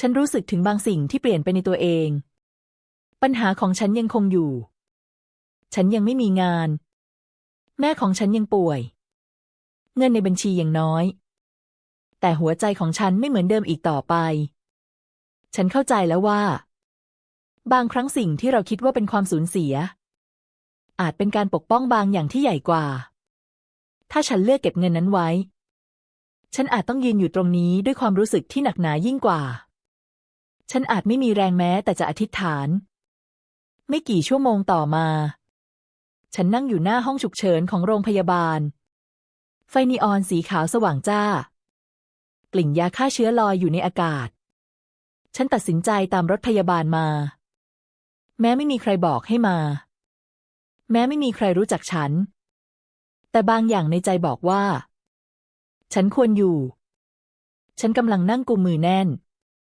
เมื่อประตูห้องฉุกเฉินเปิดออกแพทย์เดินออกมาด้วยสีหน้าเคร่งเครียดภรรยาของเขาซึ่งเพิ่งมาถึงยืนรอด้วยน้ำตาเต็มดวงตาฉันมองภาพนั้นด้วยหัวใจที่เต้นแรงแพทย์เริ่มอธิบายอาการคำพูดบางคำทำให้บรรยากาศหนักอึ้งต้องผ่าตัดด่วนต้องใช้ค่าใช้จ่ายเพิ่มเติม ฉันเห็นมือของภรรยาเขาสั่นเธอก้มหน้าร้องให้เงียบๆในวินาทีนั้นเองฉันลุกขึ้นก้าวเข้าไปหาเธอและพูดบางอย่างที่แม้แต่ตัวฉันเองก็ไม่คิดว่าจะพูดออกไปคำพูดนั้นทำให้เธอเงยหน้าขึ้นมามองฉันด้วยความตกใจและสิ่งที่ฉันตัดสินใจทำต่อจากนั้นกำลังจะเปลี่ยนชีวิตของฉันไปตลอดกาลและสิ่งที่ฉันตัดสินใจทำต่อจากนั้นกำลังจะเปลี่ยนชีวิตของฉันไปตลอดกาลฉันมองเข้าไปในดวงตาที่เต็มไปด้วยน้ำตาของเธอ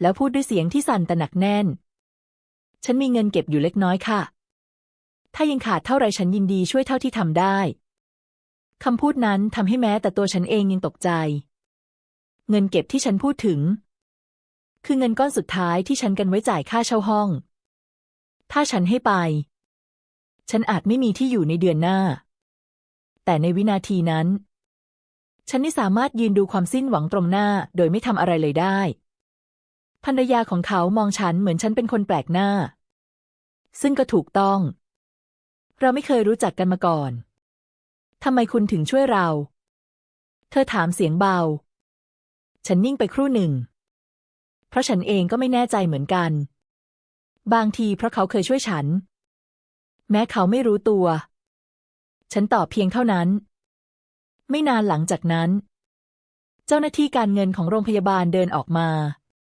แจ้งจำนวนเงินที่ต้องชำระเพิ่มตัวเลขนั้นสูงกว่าที่ฉันคาดไว้มากภรรยาของเขาสุดตัวลงนั่งมือของเธอสั่นฉันหยิบโทรศัพท์ออกมาเปิดแอปธนาคารมองยอดเงินคงเหลือหัวใจเต้นแรงฉันสูดลมหายใจลึกแล้วโอนเงินทั้งหมดที่มีไปหน้าจอขึ้นคำว่าโอนสำเร็จยอดเงินคงเหลือเพียงตัวเลขเล็กน้อยฉันรู้สึกเหมือนโลกเงียบลงชั่วขณะไม่มีเสียงเครื่องปรับอากาศไม่มีเสียงรองเท้ากระทบพื้นมีเพียงเสียงหัวใจของฉันเจ้าหน้าที่รับเรื่องและรีบดำเนินการต่อภรรยาของเขาจับมือฉันแน่นน้ำตาของเธอไหลไม่หยุดฉันขอบคุณคุณอย่างไรดีเธอพูดทั้งที่เสียงสะอื้นฉันสายหน้าแค่ขอให้เขาปลอดภัยแค่นั้นพอแล้ว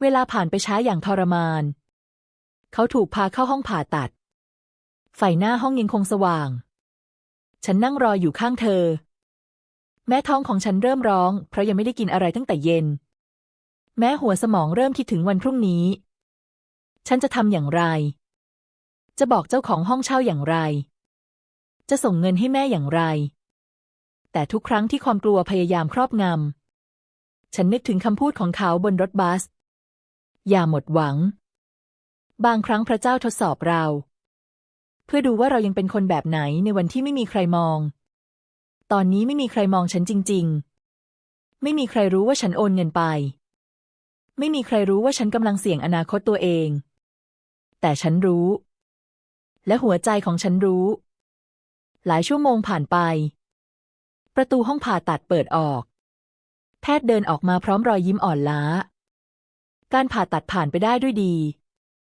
คำพูดนั้นเหมือนแสงแรกของรุ่งเช้าภรรยาของเขาร้องให้ด้วยความดีใจฉันหลับตาปล่อยให้น้ำตาไหลออกมาเงียบๆในใจฉันเอ่ยคำอธิษฐานอีกครั้งขอบคุณที่ให้เขาปลอดภัยขอบคุณที่ให้ฉันมีโอกาสเลือกสิ่งที่ถูกต้องไม่กี่วันต่อมาฉันได้รับโทรศัพท์จากหมายเลขที่ไม่คุ้นเคยเสียงปลายสายคือเขาเสียงยังแหบเล็กน้อยแต่เต็มไปด้วยพลังชีวิตผมรอดแล้วเขาพูดด้วยเสียงที่สั่นภรรยาผมเล่าให้ฟังทุกอย่างผมไม่มีคำพูดพอจะขอบคุณฉันยิ้มทั้งน้ำตาไม่ต้องขอบคุณค่ะขอแค่คุณหายดีแต่เรื่องยังไม่จบเพียงเท่านั้น1 สัปดาห์หลังจากนั้นฉันถูกเรียกตัวไปที่ร้านซ่อมเครื่องจักรของเขาร้านเล็กๆแต่เป็นระเบียบกลิ่นน้ำมันเครื่องลอยจางๆพนักงานหลายคนกำลังทำงานอย่างขยันขันแข็งเขาเดินออกมาต้อนรับฉันด้วยรอยยิ้มกว้างเขายื่นเอกสารบางอย่างให้ฉันผมไม่ได้แค่จะให้คุณทำงานเขาพูดช้าๆผมต้องการให้คุณช่วยบริหารร้านร่วมกับผม ผมเห็นแล้วว่าคุณคือคนแบบไหนคนที่กล้ายืนหยัดในวันที่ยากที่สุดฉันนิ่งงันหัวใจเต้นแรงชีวิตที่เคยมืดมนเหมือนถนนยามดึกกำลังมีแสงไฟเล็กๆส่องเข้ามาแต่นั่นยังไม่ใช่สิ่งที่ทำให้ฉันสั่นเท่าคำพูดถัดไปของเขาเงินที่คุณโอนให้ภรรยาผมไม่ได้มาคืนแค่เท่านั้นเขาวางสมุดบัญชีเล่มหนึ่งลงตรงหน้าตัวเลขในนั้นทำให้ฉันแทบหายใจไม่ออกผมกับภรรยาตัดสินใจแล้วเราจะตั้งกองทุนเล็กๆเพื่อช่วยคนที่กำลังลำบากและผมอยากให้คุณเป็นคนดูแลมันเพราะคุณรู้ดีว่าความลำบากหน้าตาเป็นอย่างไรคำพูดนั้นทำให้ฉันน้ำตาไหลอีกครั้งจากคืนหนึ่งบนรถบัสที่มีคนนั่งไม่มากจากการตัดสินใจเพียงไม่กี่วินาทีชีวิตหลายชีวิตกำลังเชื่อมโยงกันอย่างไม่น่าเชื่อฉันมองออกไปนอกร้านท้องฟ้าวันนั้นสดใสแตกต่างจากคืนมืดที่ทุกอย่างเริ่มต้นในใจของฉันเกิดคำถามหนึ่งถ้าวันนั้นฉันเลือกอีกทางถ้าวันนั้นฉันปล่อยให้ความกลัวชนะวันนี้จะมีรอยยิ้มเหล่านี้หรือไม่ฉันหลับตาช้าๆหัวใจเอ่ยคำอธิษฐานเงียบๆไม่ใช่เพื่อขอปาฏิหาริย์แต่เพื่อขอให้ฉันไม่ลืมบทเรียนในคืนนั้นเพราะบางครั้งปาฏิหาริย์ไม่ได้เกิดจากฟ้าแต่มันเกิดจากการตัดสินใจเล็กๆของมนุษย์คนหนึ่งและในวินาทีที่ฉันกำลังจะเซ็นชื่อรับตำแหน่งใหม่เสียงโทรศัพท์ของเขาก็ดังขึ้นอีกครั้งสีหน้าของเขาเปลี่ยนไปทันทีเมื่อได้ยินข่าวจากปลายสายข่าวที่ทำให้ฉันรู้ว่าบททดสอบของชีวิตอาจยังไม่จบลงง่ายๆแบบที่ฉันคิดไว้ข่าวที่ทำให้ฉันรู้ว่าบททดสอบของชีวิตอาจยังไม่จบลงง่ายๆแบบที่ฉันคิดไว้เขาวางสายช้าๆใบหน้าที่เคยมีรอยยิ้มเมื่อครู่ซีดลงอย่างเห็นได้ชัดเกิดอะไรขึ้นคะฉันถามด้วยหัวใจที่เริ่มเต้นแรงอีกครั้งเขากลืนน้ำลายโรงพยาบาลโทรมามีภาวะแทรกซ้อนหลังผ่าตัดหมอกำลังเฝ้าดูอาการอย่างใกล้ชิดคำพูดนั้นเหมือนสายฟ้าที่ผ่าลงกลางวันสดใสหัวใจของฉันหดตัวไม่กี่นาทีก่อนเรายังพูดถึงอนาคตพูดถึงกองทุนช่วยเหลือคนอื่นแต่ชีวิตไม่เคยให้เวลาตั้งตัวเรารีบออกจากร้านทันทีระหว่างทางไปโรงพยาบาลฉันนั่งเงียบอยู่ในรถมองถนนที่วิ่งผ่านไปอย่างรวดเร็วภาพคืนบนรถบัสย้อนกลับมาในหัวอีกครั้งเสียงเครื่องยนต์ต่ำๆแสงไฟส้มสลัวกระเป๋าสตางค์ที่ตกอยู่ข้างเท้าฉันตระหนักว่าทุกการตัดสินใจมีคลื่นที่กระเพื่อมต่อไปไกลกว่าที่เราคิดเมื่อเรามาถึงโรงพยาบาลบรรยากาศแตกต่างจากวันก่อนความเร่งรีบเสียงรองเท้ากระทบพื้นเสียงเครื่องมือแพทย์ทุกอย่างดูตึงเครียดภรรยาของเขานั่งอยู่หน้าห้องผู้ป่วยวิกฤตมือประสานกันแน่นดวงตาแดงก่ำเมื่อเห็นเราเธอลุกขึ้นทันทีหมอบอกว่าหัวใจเขาเต้นผิดจังหวะต้องเฝ้าระวังคืนนี้คำพูดนั้นทำให้โลกทั้งใบของฉันเหมือนหยุดหมุนฉันมองผ่านกระจกเข้าไปในห้องร่างของเขานอนนิ่งสายระโยงระยางเต็มไปหมดเครื่องมอนิเตอร์ส่งเสียงติดสม่ำเสมอเสียงนั้นดังชัดในความเงียบเหมือนเตือนว่าเวลาไม่เคยรอใครฉันยืนมองภาพนั้นแล้วคำถามหนึ่งผุดขึ้นในใจถ้าเขาไม่รอดสิ่งที่เราคุยกันวันนี้จะกลายเป็นเพียงความฝันหรือไม่กองทุนเล็กๆโอกาสใหม่ของฉันจะสลายหายไปหรือไม่ฉันรู้สึกถึงความกลัวเก่าๆความกลัวว่าจะสูญเสียความกลัวว่าจะต้องเริ่มต้นใหม่อีกครั้งแต่ในขณะเดียวกันฉันก็รู้ว่าชีวิตไม่เคยรับประกันอะไรเลยไม่ว่าจะเลือกทางไหนเราก็ต้องเผชิญกับความไม่แน่นอนอยู่ดีฉันหันไปมองภรรยาของเขาเธอกำลังสวดอธิษฐานเงียบๆริมฝีปากขยับช้าๆน้ำตาไหลอาบแก้มฉันค่อยๆนั่งลงข้างเธอแล้วประสานมือเข้าด้วยกันอีกครั้งครั้งนี้ไม่ใช่เพราะความสิ้นหวังแต่เพราะความเชื่อฉันกระซิบในใจถ้าชีวิตให้บททดสอบอีก ขอให้ฉันมีหัวใจที่มั่นคงเหมือนคืนนั้นชั่วโมงผ่านไปอย่างเชื่องช้าจู่ๆเสียงสัญญาณจากเครื่องมอนิเตอร์ในห้องก็ดังถี่ขึ้นพยาบาลรีบวิ่งเข้าไปแพทย์ตามเข้าไปทันทีประตูถูกปิดอย่างรวดเร็วหัวใจของฉันเต้นแรงจนเจ็บหน้าอกภรรยาของเขาลุกขึ้นยืนมือสั่นอย่างควบคุมไม่อยู่เวลาผ่านไปเพียงไม่กี่นาทีแต่สำหรับฉันมันยาวนานเหมือนชั่วชีวิตฉันนึกถึงแม่ของฉันนึกถึงวันที่ฉันเกือบเลือกทางที่ผิดถ้าวันนั้นฉันเก็บเงินไว้ถ้าวันนั้นฉันไม่ยื่นกระเป๋าคืนฉันอาจไม่มีโอกาสยืนอยู่ตรงนี้ไม่มีโอกาสได้เห็นคุณค่าของการให้ไม่มีโอกาสได้เข้าใจว่าชีวิตของเราสัมพันธ์กับคนอื่นมากเพียงใดทันใดนั้นประตูห้องผู้ป่วยวิกฤตเปิดออกแพทย์ก้าวออกมาด้วยสีหน้าเคร่งเครียดเขามองมาที่เราแล้วพูดช้าๆหัวใจของเขาหยุดเต้นไปชั่วขณะแต่เราปั๊มหัวใจกลับมาได้ตอนนี้ยังอยู่ในภาวะวิกฤตต้องดูอาการใกล้ชิดตลอดคืนคำพูดนั้นเหมือนทั้งความหวังและความกลัวในเวลาเดียวกันภรรยาของเขาทรุดลงกับพื้นอีกครั้งแต่ครั้งนี้ไม่ใช่เพราะสิ้นหวังเป็นเพราะยังมีโอกาสฉันหลับตาน้ำตาไหลออกมาอย่างเงียบงันชีวิตไม่เคยง่ายและไม่เคยแน่นอนแต่ในความไม่แน่นอนนั้นยังมีพื้นที่เล็กๆสำหรับความหวังเสมอฉันมองผ่านกระจกเข้าไปอีกครั้งเห็นร่างของเขายังนอนนิ่งแต่เครื่องมอนิเตอร์ยังส่งเสียงติด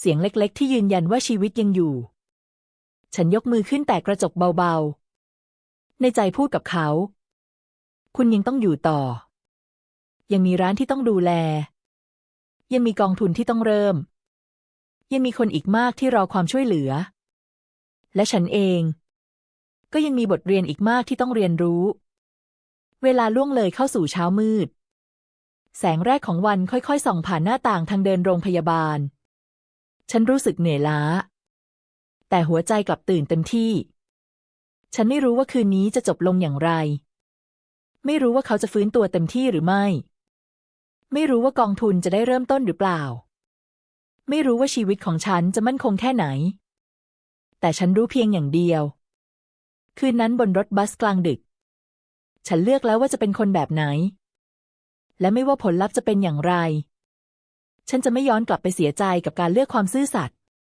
เสียงฝีเท้าแพทย์ดังเข้ามาใกล้อีกครั้งเขากำลังเดินตรงมาหาเราสีหน้าของเขาครั้งนี้แตกต่างจากก่อนหน้าฉันลุกขึ้นช้าๆหัวใจเต้นแรงจนแทบจะได้ยินคำพูดแรกที่เขากำลังจะเอ่ยออกมากำลังจะกำหนดทิศทางของทุกชีวิตที่ยืนอยู่ตรงนี้คำพูดแรกที่เขากำลังจะเอ่ยออกมากำลังจะกำหนดทิศทางของทุกชีวิตที่ยืนอยู่ตรงนี้แพทย์หยุดยืนตรงหน้าเราเขาถอดแว่นออกช้าๆสูดลมหายใจลึกแล้วพูดด้วยน้ำเสียงหนักแน่นหัวใจของเขากลับมาเต้นได้คงที่แล้วเรายังต้องเฝ้าระวังอย่างใกล้ชิดแต่ตอนนี้เขาปลอดภัยจากภาวะอันตรายเฉียบพลันแล้วคำพูดนั้นเหมือนแสงอาทิตย์ที่ทะลุผ่านเมฆหนาทึบภรรยาของเขาปล่อยโฮออกมาเสียงสะอื้นดังสะท้อนในทางเดินเงียบๆฉันรู้สึกเหมือนหัวใจที่ถูกบีบมาทั้งคืน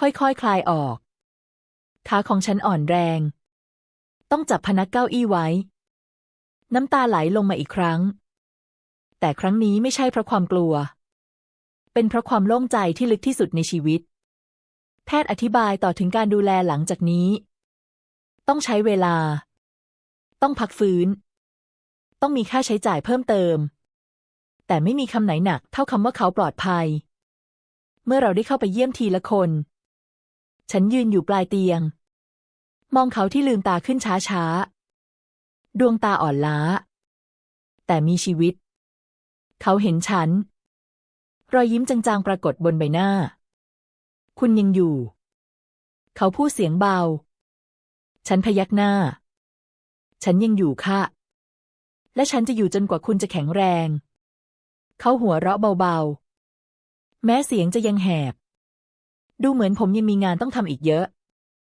ฉันยิ้มใช่ค่ะยังมีคนอีกมากที่รอความช่วยเหลือหลายวันต่อมาอาการของเขาค่อยๆดีขึ้นเขาถูกย้ายออกจากห้องวิกฤตร้านซ่อมเครื่องจักรยังคงเปิดดำเนินงานพนักงานช่วยกันดูแลอย่างเต็มที่และในระหว่างนั้นฉันเริ่มเข้ามาช่วยจัดการเอกสารวางแผนระบบบัญชีติดต่อคู่ค้าทุกครั้งที่ฉันเดินผ่านพื้นปูนที่มีกลิ่นน้ำมันเครื่องฉันจะนึกถึงคืนบนรถบัสนึกถึงช่วงวินาทีที่หัวใจฉันลังเลมันสอนฉันว่าชีวิตเปลี่ยนได้ในเสี้ยววินาทีแต่คุณค่าของคนถูกสร้างจากการตัดสินใจในเสี้ยววินาทีนั้นเองไม่กี่สัปดาห์หลังจากนั้นกองทุนเล็กๆที่เราพูดถึงเริ่มต้นขึ้นจริงเราไม่ได้มีเงินมากมายแต่เราเริ่มจากเท่าที่มี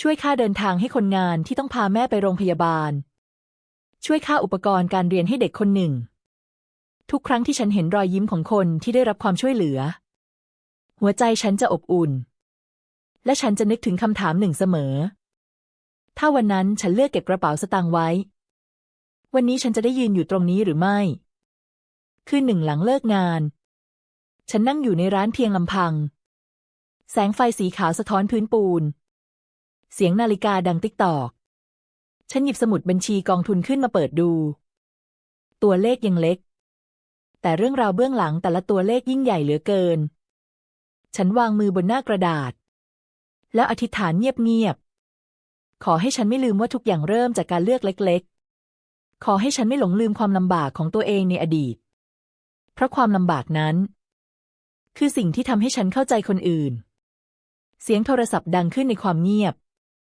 ฉันหยิบขึ้นมาดูเป็นข้อความจากแม่ลูกไม่ต้องกังวลเรื่องเงินแล้วเพื่อนบ้านช่วยกันดูแลแม่ดีมากแม่ภูมิใจในตัวลูกเสมอน้ำตาฉันไหลออกมาโดยไม่รู้ตัวฉันพิมพ์ตอบกลับไปช้าๆหนูจะทำให้ดีที่สุดค่ะในวินาทีนั้นฉันเข้าใจอย่างลึกซึ้งว่าเมื่อเรายื่นมือช่วยใครสักคนโลกอาจยื่นมือกลับมาช่วยเราในแบบที่เราไม่คาดคิดหลายเดือนผ่านไปชีวิตเริ่มมั่นคงขึ้นร้านเติบโตขึ้นกองทุนมีคนมาร่วมบริจาคมากขึ้นแต่ฉันไม่เคยลืมภาพรถบัสกลางดึกไม่เคยลืมเสียงเครื่องยนต์ต่ำๆไม่เคยลืมกระเป๋าสตางค์ที่ตกอยู่ข้างเท้าวันหนึ่งฉันกลับขึ้นรถบัสเส้นเดิมอีกครั้งตั้งใจจะไปเยี่ยมลูกค้ารายหนึ่งรถยังคงมีคนนั่งไม่มาก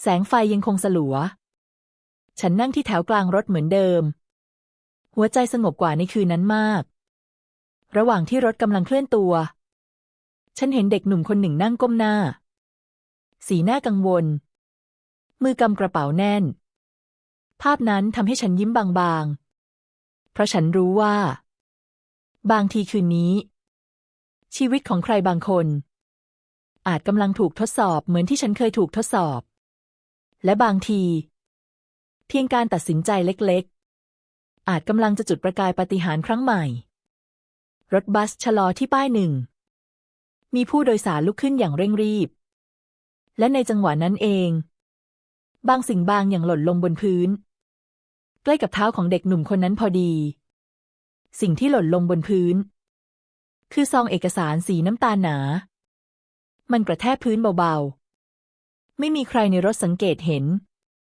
ยกเว้นเด็กหนุ่มคนนั้นและฉันเขาก้มมองซองนั้นมือของเขาสั่นเล็กน้อยสายตาลังเลภาพนั้นเหมือนกระจกสะท้อนคืนในอดีตของฉันหัวใจฉันเต้นช้าๆไม่ใช่เพราะความกลัวแต่เพราะฉันรู้ว่านี่คือช่วงเวลาที่จะกำหนดว่าเขาจะเป็นคนแบบไหนเด็กหนุ่มค่อยๆก้มลงหยิบซองขึ้นมาเขามองไปรอบๆเจ้าของซองกำลังจะก้าวลงจากรถประตูเปิดออกลมกลางคืนพัดเข้ามาเพียงไม่กี่วินาทีเขาอาจเก็บมันไว้ได้โดยไม่มีใครรู้ฉันไม่พูดอะไรไม่ลุกไปหาไม่ชี้นำเพราะบางบทเรียนต้องให้หัวใจเป็นผู้ตัดสินเอง เด็กหนุ่มกัดริมฝีปากแล้วลุกขึ้นยืนทันทีเขารีบเดินไปที่ประตู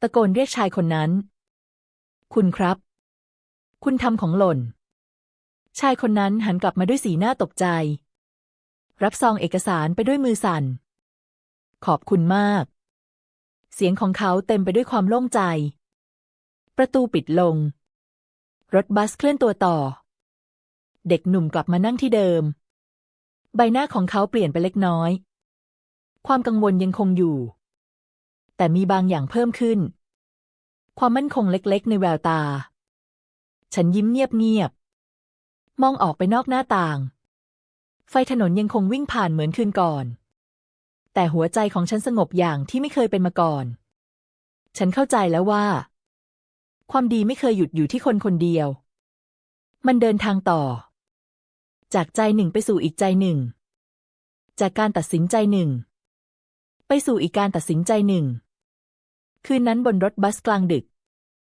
ฉันไม่ได้เพียงคืนกระเป๋าสตางค์ฉันได้คืนศรัทธาให้ตัวเองและวันนี้ฉันได้เห็นศรัทธานั้นงอกงามในใครบางคนอีกครั้งรถบัสค่อยๆจอดที่ป้ายของฉันลุกขึ้นก้าวลงสู่ถนนที่เงียบสงบเงยหน้ามองท้องฟ้ายามค่ำคืนและประสานมือเบาๆไม่ใช่เพราะกำลังสิ้นหวังแต่เพราะเต็มไปด้วยความขอบคุณสำหรับบททดสอบขอบคุณสำหรับคืนที่มืดที่สุดเพราะมันทำให้ฉันรู้ว่าแม้ในรถบัสที่มีคนนั่งไม่มากแม้ในวินาทีที่ไม่มีใครมองการเลือกสิ่งที่ถูกต้องสามารถเปลี่ยนชีวิตได้ทั้งชีวิตและบางทีในค่ำคืนนี้ใครบางคนที่กำลังฟังเรื่องนี้อยู่อาจกำลังเผชิญกับซองเอกสารของตัวเองและการตัดสินใจครั้งต่อไปของคุณอาจเป็นจุดเริ่มต้นของปาฏิหาริย์ที่คุณจะอธิษฐานขอบคุณไปตลอดชีวิต